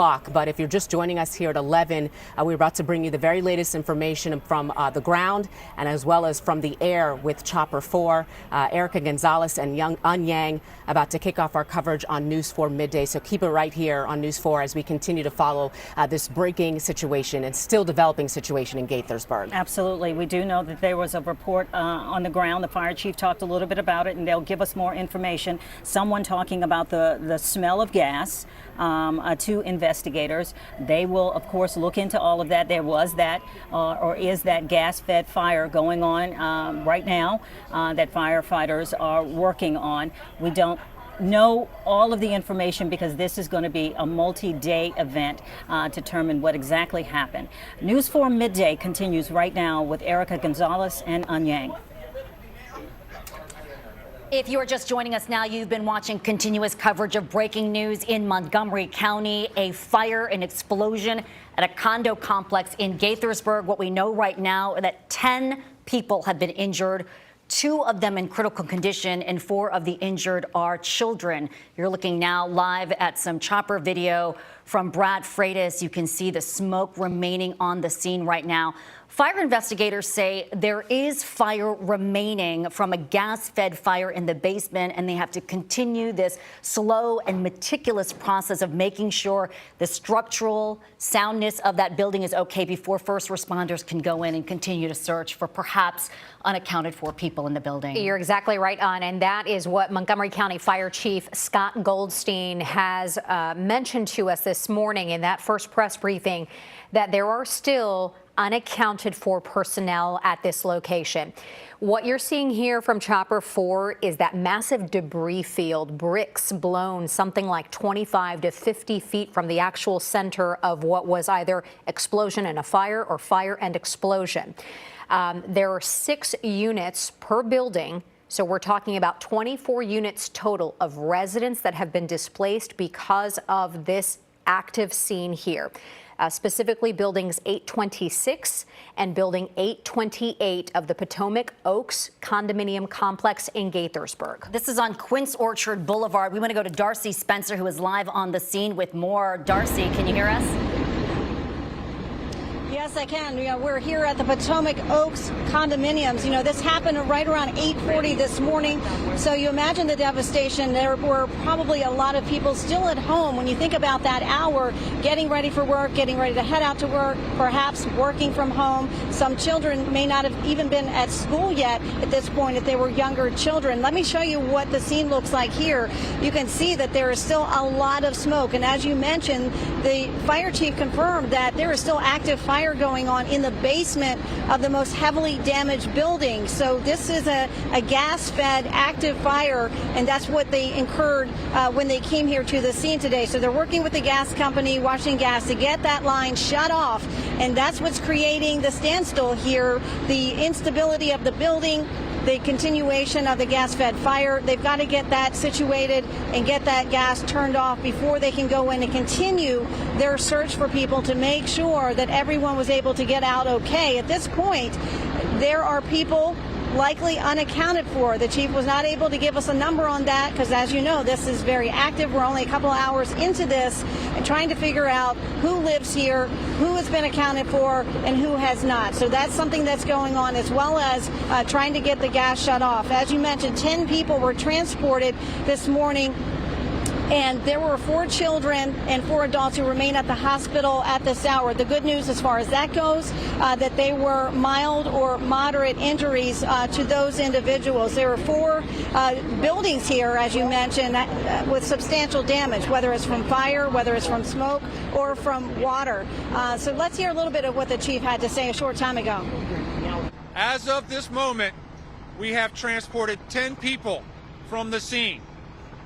2 people have been treated and refused transport and remain on the scene. 10 have been transported, 2 were treated and remained on the scene. Of those 10, 2 of them were transported with critical injuries to a local trauma center. The remaining 8 were transported with mild to moderate injuries to several hospitals in the county. Of those 8, 4 are adults, 4 are children. There are no children in the critical grouping of 2. It's important to note that the chief is not giving any indication of the actual cause of this explosion and fire this morning. They did receive multiple calls this morning of an explosion. Now, anecdotally, there were some residents and people here who said that they had smelled gas this morning. We are still trying to track down whether that was reported and who it may have been reported to. But at this point, the fire chief is saying that the fire department did not receive any 911 calls today prior to the explosion here. So this is another piece of this. You know, this is the 3rd apartment or condominium building explosion we've had here in Montgomery County over the last several years. It's just a horrible thing to keep going through this, but that's going to be a major part of this investigation. What caused this explosion? Is it something that could have been prevented? Were there reports ahead of time that were not acted on? Were they acted on? So there's a lot here to unpack, but right now the focus is getting this fire out, going in and seeing if there are any additional people who need to be rescued. So still a lot of work to be done here. The chief is saying this is a multi-day event. They will not be wrapping up their work here even today. Back to you. And Darcy, it's been about 2.5 hours since the police or the fire chief said they received the multiple calls about this building explosion. Can you tell us what's happening on the ground from your vantage point right now and what witnesses are telling you there on the scene? Yeah, well, you can see right here behind me that you can see the smoke still coming up from the building because there is an active fire in the basement level of that building there. So, but we're not seeing active, water going in there. So it's kind of hard to see exactly what is happening because the fire truck is blocking our view here. Brad Freitas has obviously a better view of what's happening toward the back of the building. So that's happening right now. There are also residents trying to get information. The Red Cross is here, so obviously we're looking at dozens of people being displaced at this point. They're going to need assistance with housing. They're going to need assistance with food and just getting through the next few days, people who may need medications. So this is a big event, as the chief is explaining. There's going to be a lot of people who are going to need a lot of help, but right now the important thing they're focusing on is trying to make sure that everyone is accounted for, and at this point there has been no no loss of life reported so far. That's the good news here.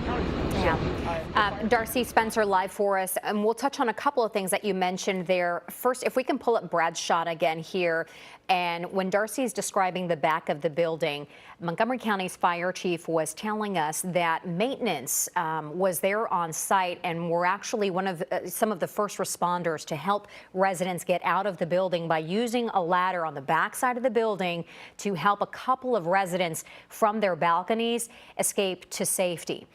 The other thing that Darcy mentioned was how many people here are displaced. We're talking about 24 total units of residents that are displaced by this. There are 2 specific buildings that are severely impacted, and then you have another 2 buildings, building 824 and 830, that were also evacuated as a precaution. So again, as she mentioned, the concern is also this morning, not just the number that they know are in the hospital, but the number that they don't know. There's still a number of people unaccounted for. The Red Cross is there trying to help with displaced residents right now. Let's go to Juliana Valencia, who is also live there in Gaithersburg with more on the situation. Juliana? We're giving you a different vantage point here. So we're on the other side of the apartment complex. Take a look. You can really see there the extent of the damage to these 2 apartment buildings. The damage, the fire chiefs are telling us, were split between the 2. You can see there what looks like a bookshelf and different furniture from the people who lived in these homes. And you see above there that roof just melted, and the debris seems to be piling into the center, just kind of seeing the smoke still billowing out here, still just a very much active scene. And we know from fire officials that there is still a fire in the basement area, a gas-fed fire, that they're waiting until it was completely shut off in order to take out. And you've been hearing that all throughout the morning about just the extent of the damage here. And at this point, we do know that 24 units were affected. So right here, you're seeing the 2 main buildings that were affected, and then on either side of it were the other 2 buildings that were evacuated. At this point, we know 10 people were transported from the scene, 2 of those with critical injuries. Of the 8 who were treated at hospitals, there's 4 adults and 4 children, and 2 were treated on the scene. Now, this is still a very active scene. It's going to be a multi-day event. And as far as just what we're seeing on the ground here, I want to kind of show you that you can see many residents. There's residents out here. They're just kind of taking in the sight, seeing what's happened. A lot of people waiting to hear if they can come closer to their apartments. But again, the Red Cross is helping because at this point, 24 units are displaced, people needing that aid to get any of their belongings. It is cold out here. Many people just had to run out with maybe a hat or a quick jacket when they left.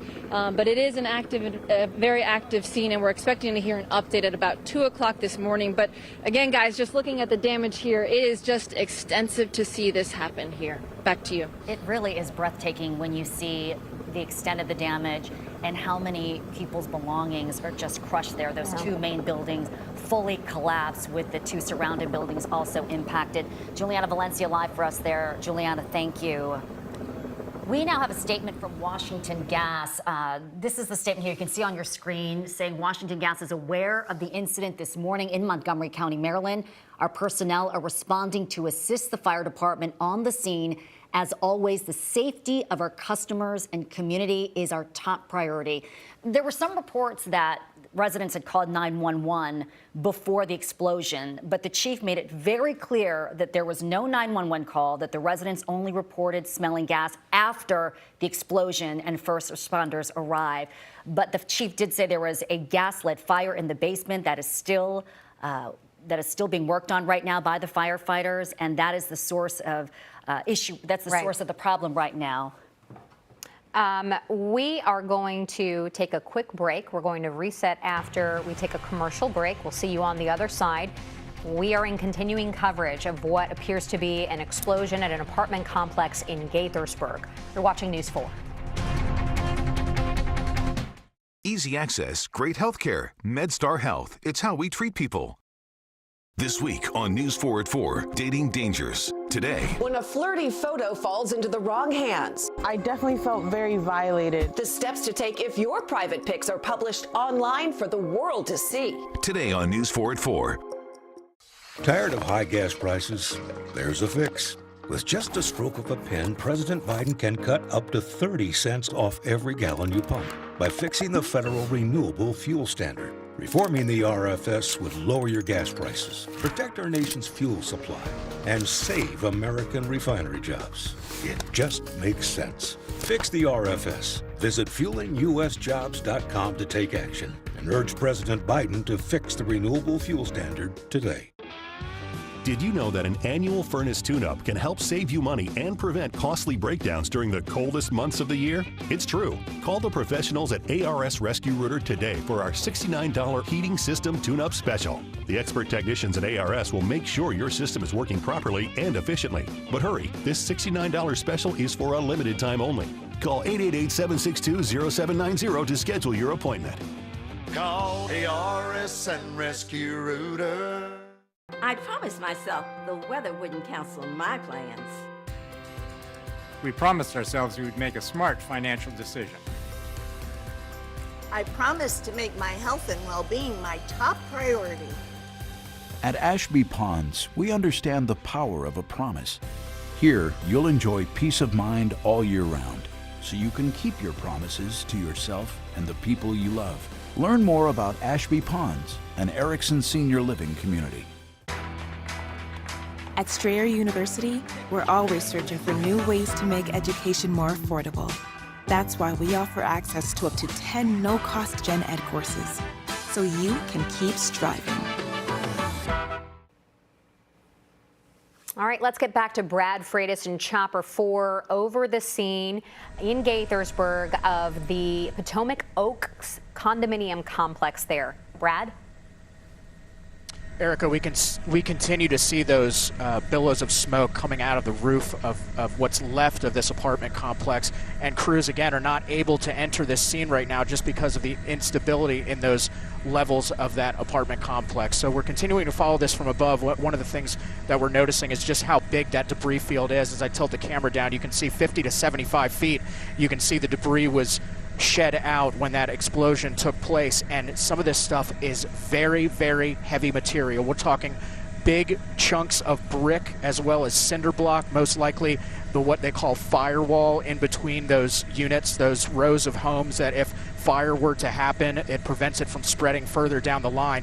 However, in an explosion like this that takes out that firewall completely, that's where you see the quick spread of fire and continuing damage throughout that row of homes. We'll continue to follow this from above and from the ground. This is Brad Freitas reporting live from high above Gaithersburg.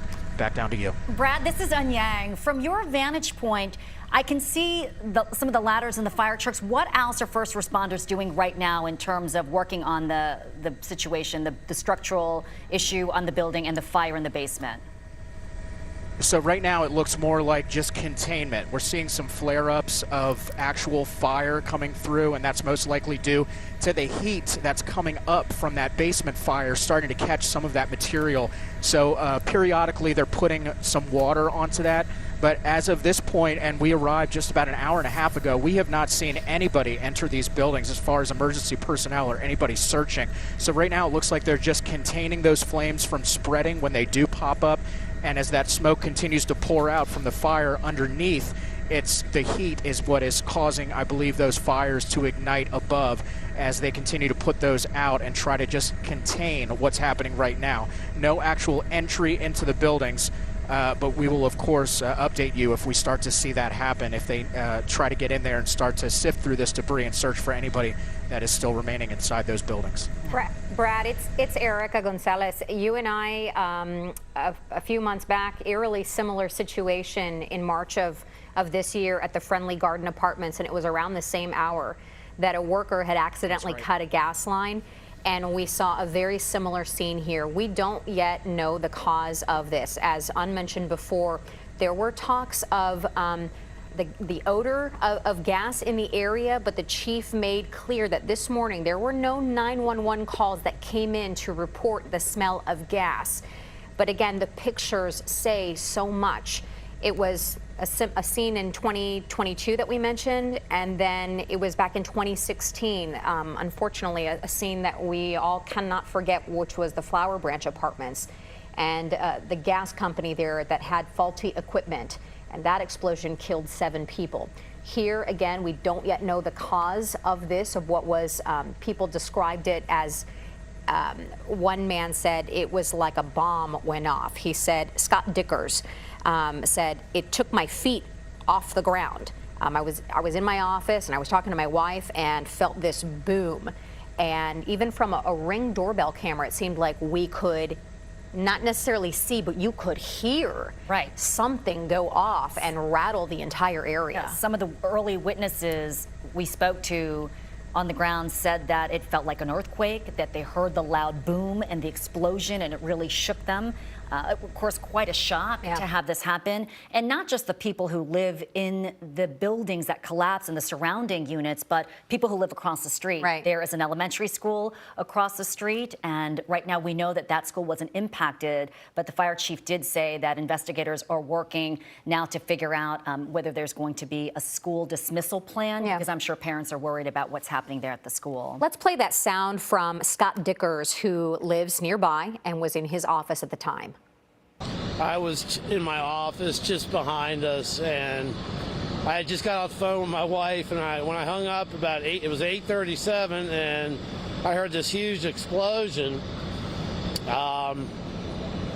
Shocked me, literally took my feet off the ground, and immediately ran outside and saw the fire starting. It was just, felt like we were bombed. Wow. I mean, you can just hear it from his description of what happened, how impactful it was. I mean, when you're talking about 2 condo buildings exploding and collapsing, you know that that's going to be felt and heard throughout that area. Right. And there was another neighbor. We'll see if we can, as we're talking to you, see if we can get this other video, Jason, Luann, that Ring doorbell camera where you could actually hear this like massive boom come through. And another resident was talking to us and saying, he saw the windows be blown out. And what was most impactful for him was seeing a steel door blown through a living room. Right. We do have that audio now of the explosion. I mean, you can hear the sound of the boom, and then you can hear material or whatever else is rattling around there as well. And look at that top right corner. We lost our picture there, but in the top right corner, there was sort of a flash of light there right after you heard the sound, and then you saw sort of this flash of light there. But this is that debris field that Brad has been talking about. These are bricks, concrete, as this one gentleman told us, this steel door blown something like 25 to 50 feet across from where the actual impact was. And we're talking about the weather as well. It's windy and cold out there. Storm Team 4 meteorologist Amelia Draper is joining us to tell us more about that. Amelia, what can you tell us about the effect of the weather on a situation like this? This video coming in from Chopper right now. I'm noticing that there's a distinct direction with the smoke. We have winds coming out of the west right now. Oh, hang on, Mel. Information There we go. in Gaithersburg. Right now, it is cold. Okay, so I think we're having problems with Amelia's microphone, but Amelia talking more about the impact the wind may have had. We're seeing the smoke billowing from the live pictures you can see while first responders have been working to put out some of these hot spots from a gas-fed fire in the basement. Fire investigators saying they really need to make sure that this building is structurally sound to see if there are any people unaccounted for. At this point, the investigators could not confirm whether there are people inside or not. We know that the 2 buildings that were collapsed, there were 10 people injured, 2 of them critically, and 4 children also among the injured. And he also mentioned that the 2 buildings on either side of the 2 that collapsed were evacuated, and that they were making sure that the buildings are structurally sound before the first responders can go in, as a matter of their safety before they can go in. All right, okay. I think we've got Amelia's mic now, a little better. All right, Mel, so talk to us about the wind direction and sort of how this either helps or hampers the efforts of the first responders there on the scene. want any winds, and we're looking at breezy winds out there today. Right now, thankfully, in Gaithersburg, I'm not tracking any wind gusts, but sustained winds coming in at about 12 miles an hour. So the wind is playing a little bit of a component out there. Tomorrow, it's going to be breezy. So when these first responders are talking about this being a multi-day event, even if they're just there gathering information tomorrow, they're going to be dealing with the winds. And you also wonder if there is gas involved and additional fires do spark up. Obviously, that creates some difficulty with fighting fires. So today we'll have wind gusts at times in Gaithersburg up to 20 miles an hour, and then even stronger winds out there tomorrow, gusting up to 30 miles an hour. So that can add a little bit of difficulty if you're fighting a fire. Temperatures, they're cold. Highs today only in the 40s in Gaithersburg, lows tonight in the 30s, and then temperatures tomorrow only around 40 degrees. You factor in some wind, and we're talking about wind chills in the 20s and 30s. Now, we don't have any rain in the forecast, and we are tracking some very dry air. Here's a look at current wind gusts. You can see no gusts in Gaithersburg, but in similar locations, in close locations, there are winds gusting up to 20 miles an hour. So this is an observation that updates every hour. So certainly you could be dealing with some on and off gusts there. And then you factor in the fact how cold it is. Obviously, that makes this a little bit more difficult. Looking at our future wind gusts tomorrow, gusting up to 20, 25 miles an hour already during the morning hours. Winds pick up as we head throughout the day, at times gusting up to 30 miles an hour. So again, the wind is certainly playing a little bit of a component in this situation that continues to unfold in Gaithersburg. Our temperatures only in the 40s and low 50s, 52 in the district, 48 in Frederick, 45 in Gaithersburg, 46 in Leesburg. Our average high now in the upper 50s. Today, temperatures only warming into the low to mid 50s as we have a mix of clouds and sunshine out there. Now, all in all, the weather having a pretty low impact on your day, and we'll continue to deal with cold temperatures out there. Tomorrow, highs only in the mid 40s. So tomorrow, colder than today. On Friday, temperatures in the mid 40s once again, breezy to windy conditions. Tomorrow, still a bit of a breeze out there on Friday. The weekend right now is looking dry but cold. High temperatures in the low 40s, both Saturday and Sunday, and then Monday, Tuesday, Wednesday. We continue to keep it dry right now. We do have the chance for some rain on Thanksgiving and then Black Friday as well. Something we'll continue to monitor. But looking at the pictures coming from Chopper, thankfully, it doesn't look like it is super windy out there in Gaithersburg. But on in Erica, the winds being breezy to windy over these next few days, certainly going to play a bit of a component in the strategy that the first responders are using, I suspect. Wow, that's a good point. Amelia Draper, thank you so much, Amelia. Mm-hmm. Pete Perringer calling this a catastrophic explosion. Pete, the spokesperson for Montgomery County Fire and EMS, you've been watching News 4 as we continue our coverage of what has been an explosion at a condominium complex in Gaithersburg. Live pictures now. We're going to take a quick break, and we'll see you on the other side. Stay with us. Sanja loves to bake cupcakes or cookies, but her feet, they were throbbing. Then one day, I found a solution. Arch supports from the Good Feet store. Have foot pain? Good Feet could help. Come in for your free arch support fitting. There's never been a better time to get away. With a great deal on the Hyundai you've always wanted. With America's best warranty and up to 3 years complimentary maintenance. It's your journey. Own every mile at the Hyundai Getaway Sales Event. Hurry in to get our best deals of the season. Get in and get away. Get 0% APR on the 2023 Santa Fe, plus 0 payments for 90 days. Visit buyhyundai.com today. Come back to the ultimate rock Christmas tradition. Trans-Siberian Orchestra, live in concert, presented by Hallmark Channel. Millions have made this their must-see holiday event of the season. 2 shows, December 26th, Capital One Arena. Tickets on sale now at Ticketmaster.com. Trans-Siberian Orchestras, The Ghosts of Christmas Eve, The Best of TSO, and more. Success is picking up extra shifts to support your family. Now you want to be the boss. Success is keeping our country safe. Now you want to secure your future. As an accredited university with 75 years experience, University of Maryland Global Campus offers no-cost digital resources, replacing most textbooks and lifetime career services. You're not waiting to win. You're ready to succeed again. Learn about our 90-plus programs and specializations at umgc.edu. The long-lasting scent of Gain Flings made it smell like Dave was in his happy place. the massage chair at the mall. But he wasn't. Gain flings with OxyBoost and Febreze.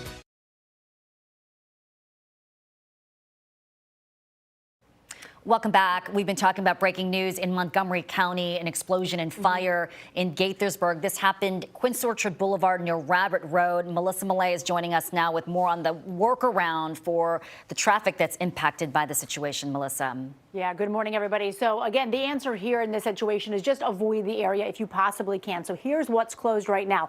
Quince Orchard Boulevard, very different from Quince Orchard Road. Quince Orchard Boulevard is a smaller section off of Quince Orchard. So Quince Orchard Boulevard shut down between First Field and Sebastiani Boulevard because of this explosion and fire. If we take a look here, this is just a Google map. I wanted to give you an idea of the distance. So right here is Rabbit Road, down here Sebastiani. This is 0.7 miles, a pretty quick trip, but that is a section. As I told you, I'm pretty familiar with this area. My dentist is actually back in there. Commercial buildings, residential buildings, that school, very, very busy area that often seeing a lot of school buses and things through there because of the elementary school. Avoid the area. Montgomery Village is a good idea. 270, just stay away if you possibly can. Guys? Melissa, thank you. If you are just joining us, you've probably received the alerts in your app from the NBC Washington account. We have been following the explosion at the Potomac Oaks condominium complex in Gaithersburg that happened somewhere between 8:30 and 9 o'clock this morning. One gentleman said it was about 8:37 that he recalled.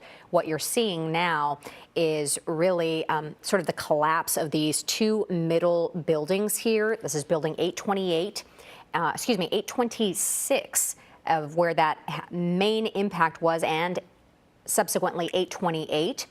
Buildings 824 and 830 were evacuated as a precaution. Our Darcy Spencer is there on the scene. She's been talking to Montgomery County Fire and EMS, as well as all the people that this is impacting. Darcy, have you talked to any other residents this morning?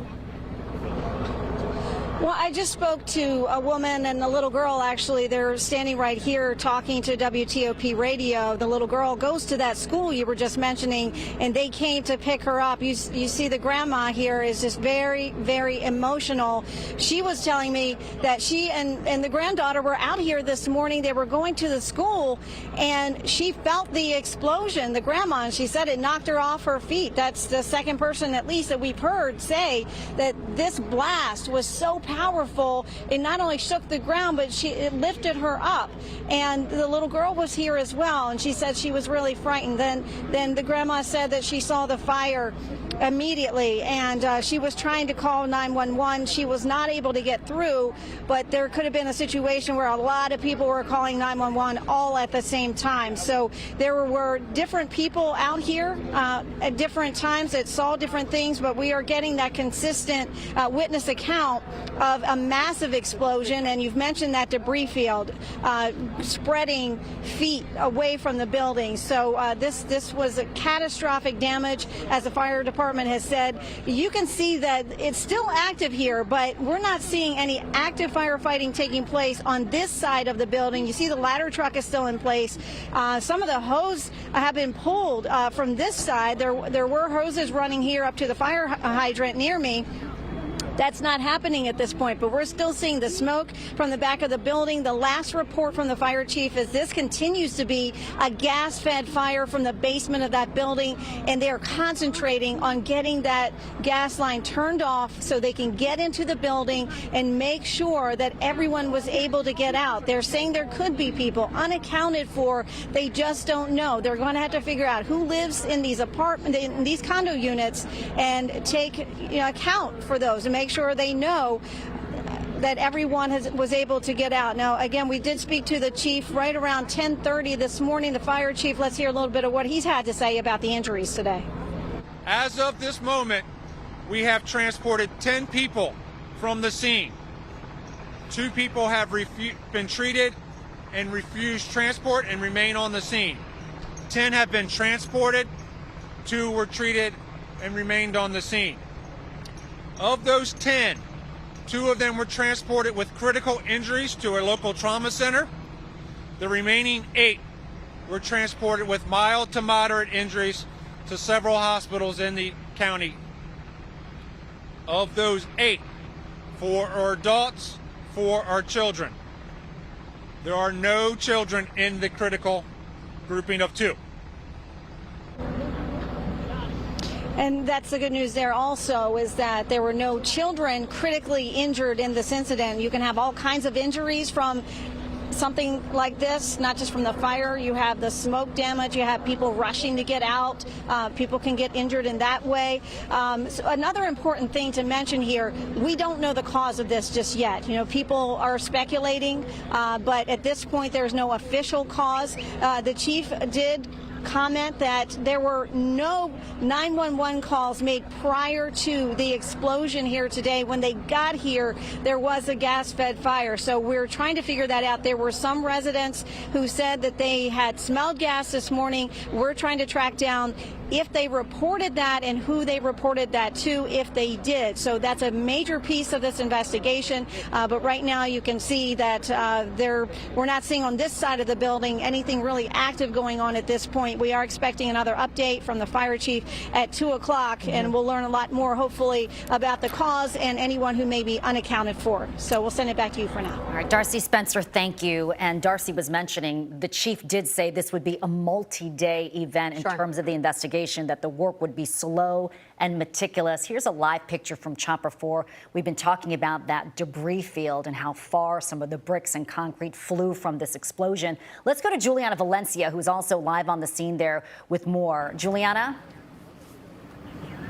Hey there. So to give you kind of a vantage point of where we are across from where Darcy was. So she was closer to the elementary school, and we're on the right side of that building, the 2 units that were affected. And we've approached a little closer right at this police tape line, and we're zooming in, and you can really see the different items from the people who lived inside these homes. You have a bookshelf, there's debris, and it's all caving in toward the middle. Now, we know that 2 units were mainly affected. Those are split between the 2 of the damage, but then a total of 24 units, 4 buildings were evacuated. And many people, they're still out here trying to see if they can access their homes. It is getting colder. A lot of people are just standing around observing, sharing videos with me, showing telling me what it sounded like, how it was this just large boom, and that some people were woken up, others looking out their windows and just seeing the flames after that explosion. And we do know there were 12 injuries in total. 10 of those people were transported from the scene. 2 of those were critical. 4 children were among them, but the 2 people that are critical are not children. And we do want to tell you about the elementary school that's nearby. So it was not affected in any way, but right now school officials are working on doing early dismissal for those students and getting them out of there in a safe manner. But again, we are just seeing this devastation here of this, what's going to be, the fire chief saying, a multi-day event just to kind of collect this debris, find out the exact cause of the fire. So still some questions here. Active scene, fire crews are going to be staying here, but I do want to share with you some sound from someone who heard that explosion. Take a listen. Woke up to the sound of an explosion. I thought something blew up out front. All the front windows were blown in. When I went out in the living room to try to get out, the steel door from the front of the apartment or the condo had been blown right into the middle of the living room.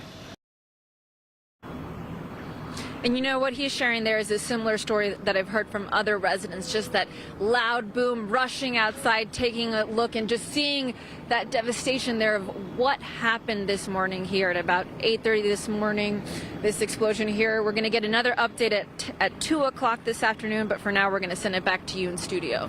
I think, Juliana, what we're starting to see is pretty consistent there on the ground is that they heard something, they felt something simultaneously, and then they saw a fire in that area. But again, important to note that no calls this morning to 911 reported a smell of gas in that area this morning. There is an elementary school across the street from this scene, Brown Station Elementary, and there were concerns that the school was impacted.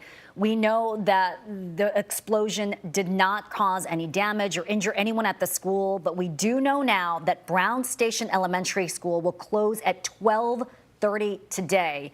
You heard Darcy Spencer on the scene talking about the grandma who was visibly shaken after she felt the explosion, went to go pick up her granddaughter. We know many parents must be concerned about the status of their kids at the school. No one was injured at the school again, but it is going to close at 12:30 today. Brown Station Elementary School in Montgomery County. Let me just recap here the number of people that we know are injured, and then we're going to take you to another developing and breaking scene. But right now, we know that a total of a dozen people were injured in this explosion. 2 of them were treated on the scene and did not want to go to the hospital. Then you had 10 people that were in fact transported to the hospital, 2 of them with critical injuries. We know those to be adults. 4 other adults had injuries and 4 children as well. But the fire chief said the children are not included in those that are hurt critically. We want to get to some other breaking news right now in Fairfax County. The News 4 the Northern Virginia Bureau Chief Julie Carey is on the scene now with the very latest on an accident there. Julie, what's going on? Well, we just got a heartbreaking update from Fairfax County Police. A teenage girl has died from her injury suffered when she was in that crosswalk this morning on her way to school and was struck by a vehicle on Columbia Pike. That's Tyler Street back behind me there. I'm right next to the Barcroft View apartments. A lot of children and students live there. And that street is the path to Justice High School. Now, we have not confirmed yet that that is where that student was going to school or where she was headed this morning. The accident, or the crash rather, happened around 8:50 this morning. We understand that there was a woman driving a vehicle along Columbia Pike, did not stop, struck this teenager in the crosswalk. The teenager was thrown all the way across the intersection. The striking vehicle did stop on the scene. There was a delivery truck at that intersection at the time. The driver of that water delivery truck got out and started to render first aid to this young victim. There's a fire station just down the street, so rescue crews were on the scene very quickly. Initially, the juvenile victim was taken to the hospital with life-threatening conditions, but just a short while ago, Fairfax County Police giving us that very sad update that she has died of her injuries. Now, I've been talking to people at this apartment complex. They've been complaining for years about this crosswalk and how dangerous it is. And I can tell you, this is the second pedestrian fatal I have covered at this very crosswalk. As I pulled up today, I recognized it immediately. It was about 5 or 6 years ago. Another resident from this apartment complex was killed in that crosswalk. So definitely something people in this neighborhood and elected leaders are going to be following up on. You can see, while it's a marked crosswalk with the big yellow signs, no lights here at Tyler Street, and it is a common path for students heading to Justice High School, people heading up to Bailey's Crossroads to shop. So just a tragic loss here today. A young female teenager dying after being struck in this crosswalk on her way to school. Back to you now in the studio. Oh, Julie, it's so heartbreaking. Do we know whether the driver is facing any charges at this point? Fairfax County Police say it is too early to determine that. That's something that the Commonwealth Attorney's Office might determine. She stayed at the scene, as I mentioned, and she was questioned, but she has left the scene. She was free to go, but we'll be following up on that to find out. All right, Julie Carey. I'll give a question. No. I was just going to say, Julie, thank you. And unfortunately, I mean, we have covered what seems like a slew of pedestrian accidents. Most recently, the couple who was crossing the street to vote. Yes. And then another one in Prince George's County recently. Right. It's been unfortunate. There have been too many to try to remember how many. So right now, we are following 2 big breaking stories. Julie's story there in Fairfax County, where this teen girl has now died trying to cross the crosswalk. And then, of course, this scene in Gaithersburg, the scene of an explosion at a condominium complex there in Gaithersburg. Stay with us. We'll be right back.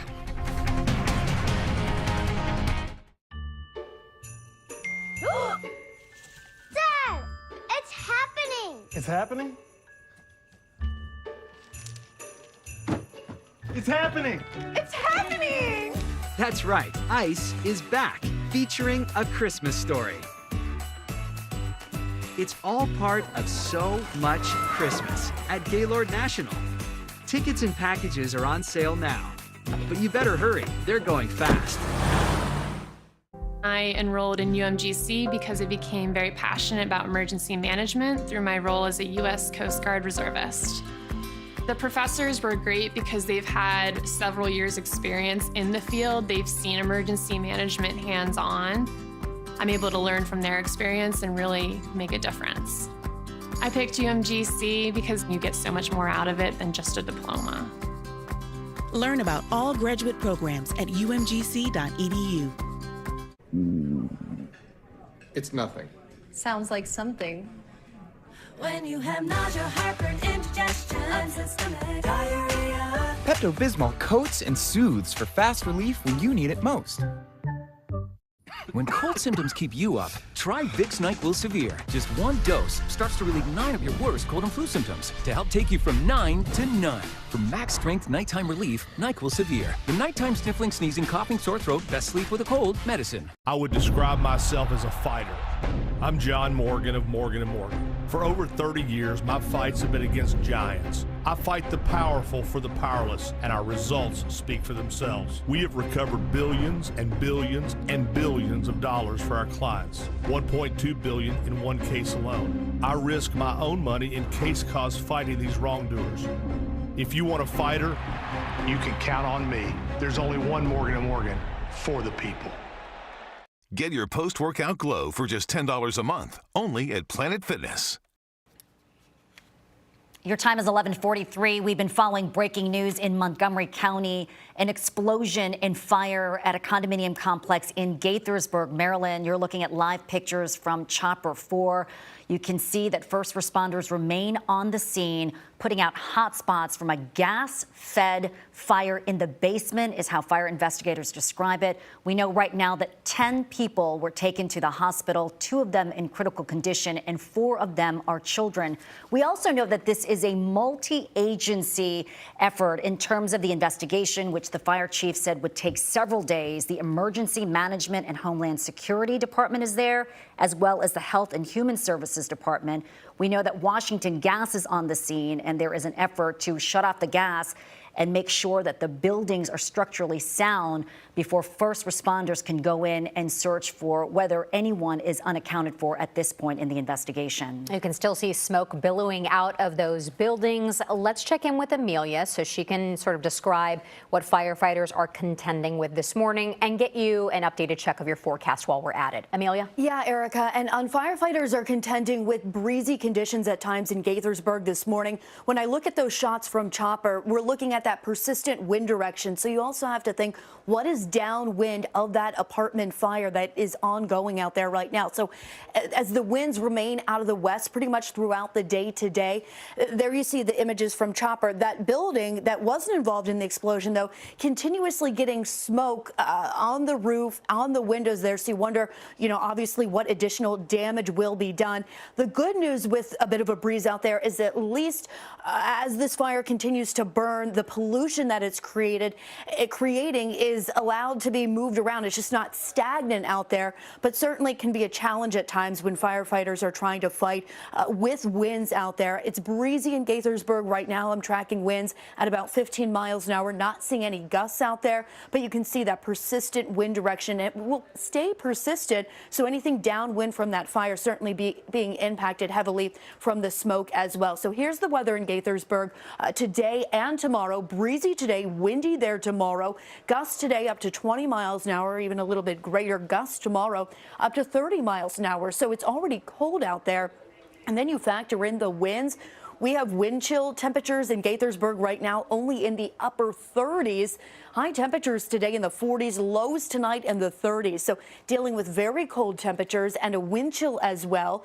No rain in the forecast today, tonight, or tomorrow, but we do have very dry air across the entire region right now. Here's a look at wind gusts area wide. Notice Gaithersburg not reporting any wind gusts, but I am seeing them in Frederick and Washington and Baltimore around 20 miles an hour. So what that tells me is there's going to be an on and off gusty wind out there at times as the first responders continue to deal with that situation. Here's a look at the future wind gusts right now, coming in at about 20 to 25 miles an hour tomorrow morning as we head toward noon. Winds gusting up to 25 miles an hour. So again, breezy today, windy out there tomorrow.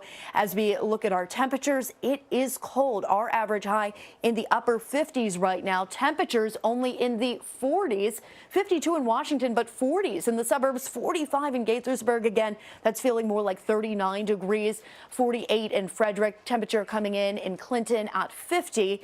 And as we look to your afternoon, the weather having overall a low impact on your day today. A high temperature of about 54 degrees, a mix of clouds and sun, a little bit more cloud cover to the north and west. Again, breezy winds. As we look to tomorrow, it is colder with a high of only 46. Breezy to windy conditions out there tomorrow on Friday. A high temperature again of 46. The weekend right now is looking dry but cold. Highs in the low 40s. Our average high in the upper 50s. So temperatures running well below normal, 15, almost 20 degrees below normal this weekend. Next week, Monday, Tuesday, Wednesday, and I think Thanksgiving as well is looking mainly dry with a chance for some rain next Friday on America. All right, Amelia, that is cold weather. Thank you very much. This explosion happened at about 8:40 this morning, and fire investigators described it as a catastrophic explosion. We know that Brown Station Elementary School, which is across the street from the scene, was not impacted by the explosion or fire, but it is closing at 12:30. For those of you watching and who may be concerned about the students at Brown Station Elementary School across the street, the kids are fine, but school is ending at 12:30 today.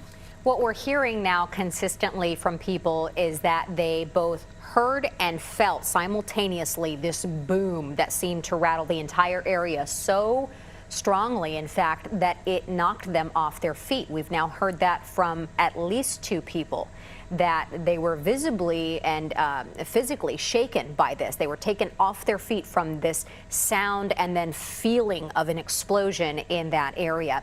Chopper 4's Brad Freitas has had our eyes over the scene, looking at specifically these 2 buildings impacted by this, 2 other surroundings that were residents there evacuated as a precaution. But we're talking about 24 units total of residents displaced. Brad? You know, Erica, you really get a sense of how powerful this was when we look at this angle right here, and you can see that end unit. I'm hoping it shows up on your screen as well as it does mine. Bowed out from the center. Just you can see the bricks holding on there, barely in the front of that building, and next to it, just demolished. And the front of that building is gone. The back of the building saw a major blowout there with, you know, it's just hard to see people's personal belongings mixed in with cinder blocks and brick and debris. And something else you'll notice from the shot right now, this is not over. There is active fire burning in the basement of these buildings, and the smoke at times gets very intense. So what we're having is that heat and smoke rising from underneath, lighting fires on the top and on the 2nd and 3rd floor of this building that's collapsed on top of each other, and that's preventing crews from entering the building to try to see if there are any victims remaining inside, to see if there's anything they can shut off. On the back side of the building right now, we can't show you because the smoke is blowing that direction. There's clearly a water main break of some sort, a pipe that has yet to be turned off, pouring water from the back of this building. I think we have video from it that we can run later that you can see. And we initially thought when we arrived that maybe it was water from the hoses that was draining out. But they're only putting water on for a few minutes at a time here as these flare-ups, they try to put those out. That water is just pouring out of the back of this end unit. It's not even the one that is most heavily damaged there, center screen. So clearly a lot of damage to the surrounding units as well as the ones that suffered this explosion that we're seeing. And it's difficult to look at from above as we continue to follow this. Crews maintain the area around. You can see the huge response, but again, no one is entering that building just because of the dangerous conditions of the collapse, as well as the smoke that would make any search very, very difficult at this point. So we're anxiously awaiting for them to get this fire under control and be able to make entry into these buildings and start to look through. There could be people that are stuck in there, still survivors that have made their way into a small cavity. This is something that we've seen before, that need help being removed from that area. So we're continuing to hope for the best for these people that have lost their belongings, their homes, that will continue to be affected by this. And we'll continue to cover this from above as long as we can for you. This is Brad Freitas reporting live from Chopper 4. Guys, back down to you in the studio. Certainly devastating, Brad, to see the damage there. And you mentioned the front of that building, Boeing. We can see that. And we can also see that debris, the pile of bricks. Talk about how far the explosion took the damage in terms of the bricks and the concrete. We've been hearing from witnesses, too, about the impact of this explosion. Well, this is something we saw in Silver Spring with the 2 explosions that took place there. You know, it shoots out from the front and the back of these buildings. We're talking 50 to 75 feet. Some of the debris, the lighter stuff, you know, the siding, the soffit from around the roof, the heavy stuff, the bricks, the cinder blocks, the firewall in between the units, that's pretty much centered right around the front. You can see that major debris field here. Again, the back side of the building we can't really get a good look on right now because that's the direction the smoke is blowing, but I can tilt the camera here and show you in the parking lot across the street from that unit as well as into the yard. You can see through the smoke here, you can see that debris right there. So we're talking 50, 75, in some cases probably the wind blew that maybe close to 100 feet into the surrounding neighborhood, essentially. As I tilt the camera up here into the trees, you can see on the back side of the unit, we're seeing a lot there as well. So 50, 75, in some cases 100 feet for the lighter stuff on the back. Wow, what a scene. Brad, thank you. All right, we need to take a quick break, and we will see you on the other side with more of our reporters there on the scene. We'll be right back. A teenage girl killed in the night. There was a bullet hole in the wall. And 2 friends who would risk it all to catch the killer. You're trying to bring down a murder suspect. It all became a lot more real. Next Dateline. Today at noon on NBC4. The most wonderful time of the year is here at Busch Gardens Christmastown, one of North America's largest holiday displays, with more than 10 million dazzling lights, festive shows, and thrilling rides, and the merriest moments of the season. Christmas shines brightest at the world's most beautiful theme park. Tickets as low as $39.99. Buy early and save. If you have floors that need improvement, we've got some tricks in our tool belt. 54 now has the newest hardwood, tile, laminate, luxury vinyl, and carpet. 54 brings hundreds of samples to your home to see in your own light. 54 will do all the heavy lifting for you, and they can get most jobs done in a day. They'll even clean up afterwards. Call today to get free installation. 54 is home improvement done right. 877-54. Pick up the phone, we'll be knocking at your door. You've had your eye on it. You've loved it from afar. And now it's all yours for up to 20% off during the Black Friday preview sale at Value City Furniture. Up to 20% off all designer looks and more. Or enjoy 36 months, no interest financing. It's our Black Friday preview sale. Going on now, only at Value City Furniture. Commanders fans, don't miss Coach Commands. Ron Rivera breaks down the game's big moments and previews every matchup. Then catch the Players Club. Current and former players talk about life on and off the field. Command Center, Saturday at 7 on NBC4. Welcome back. Let's get right to Darcy Spencer, who is live on the scene in Gaithersburg of this explosion and fire at a condo building. Darcy? Oh, that's right. I just checked in with Montgomery County Fire to see if there were any updates. At this point, we're still looking at the same information that was given really an hour and a half ago. So they are still trying to stop the gas-fed fire, basically, that's going on in the basement of the building you see here behind me. Washington Gas is on the scene trying to stop that gas. And so until that happens, they're really in a holding pattern. So you can see there's no active fire shooting from the roof of the building, but there is, from what I understand, a fire kind of smoldering down in the basement area as crews work to shut off the gas line that's making this a dangerous situation right now. They're not able to go in and check the building building to see if there are any people inside. There's a mention that there could be people unaccounted for. We just don't know at this point. Until that gas is shut off and the building is stabilized, we simply won't know. Now, there's 24 units that have been affected in 4 of the buildings here. So we're looking at a number of displacements here this morning at the condominium complex of Potomac Oaks here in Gaithersburg. The fire department made it clear that they did not receive any calls this morning prior to the explosion about the smell of gas, anything like that. We have heard anecdotal reports from residents, but the fire department saying, no, we did not receive any 911 calls. We're going to get an update at about 1:30, 2 o'clock this afternoon. We'll have more coming up. Back to you. All right, Darcy Spencer live in Gaithersburg. Darcy, thank you, and thanks to all our crews and reporters who've been following this story and all the people behind the scenes. We will continue to bring you the very latest updates on this breaking story. We are expecting a news conference, as Darcy mentioned, from the fire chief at 2 o'clock this afternoon. We're going to carry that live for you on our NBC Washington app, as well as on our Samsung and Roku channels, so stand by for that. In the meantime, any other breaking developments, you'll find those in our NBC Washington app. Thanks for joining us for this continuing coverage.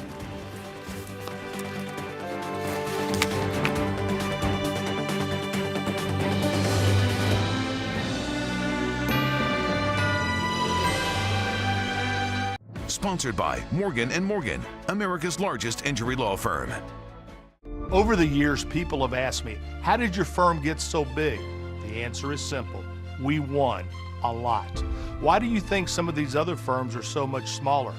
Maybe it's because not many people hire them. In this business, you grow by winning. As America's largest injury law firm, we have more lawyers than any other injury firm. Proof's in the pudding. Size is our strength. There's only one Morgan & Morgan. Every day, the sun rises and our water is clean. Our packages arrive. And our lights turn on, all thanks to federal employees. And as a nonprofit association, you're the reason GEHA puts members first, all 2 million of them, because everything GEHA stands for starts with you. GEHA. Brought your baseball glove to basketball practice that turned out to be football practice? Game on, junk sleep.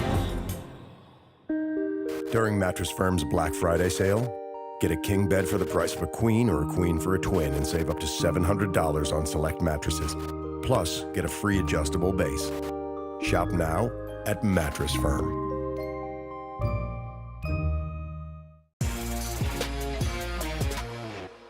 Are we there yet? Almost. Because DraftKings Sportsbook is right around the corner, Maryland. You're on the road to betting legally on same-game parlays, spreads, money lines, props, and more. Anytime and anywhere across the state. So get hyped, Maryland. Soon you can start betting on all your favorite sports. Download the app and score $200 in free bets once you complete registration on launch day. So get ready to get in on the action. Light up your holidays in Chester County's Brandywine Valley, nestled in the countryside of Philadelphia, where memories are made merry and bright. Receive 2 on-time tickets to Longwood Gardens with your stay at participating accommodations. Book now at brandywinevalley.com. Time and temperature from Belfort Furniture. I'm Natalie Morales, and this is Dateline Daytime on NBC. During the middle of the night, I heard this loud noise. It sounded like someone was in the house. I opened up her door to her bedroom, and I thought, I'm hearing things. Your instincts were right that something happened in the middle of the night. You think your child's safe in your home, sleeping. She was just 16. Emma, the honor student, cheerleader, volunteer. She could get along with anybody. Always so kind-hearted and sweet. She wanted to be a nurse and she had a plan. She went to sleep one Sunday night and never woke up. I saw a 16-year-old female laying in her bed. There was a bullet hole in the wall. So she's been shot? Someone had fired a shot from outside the residence.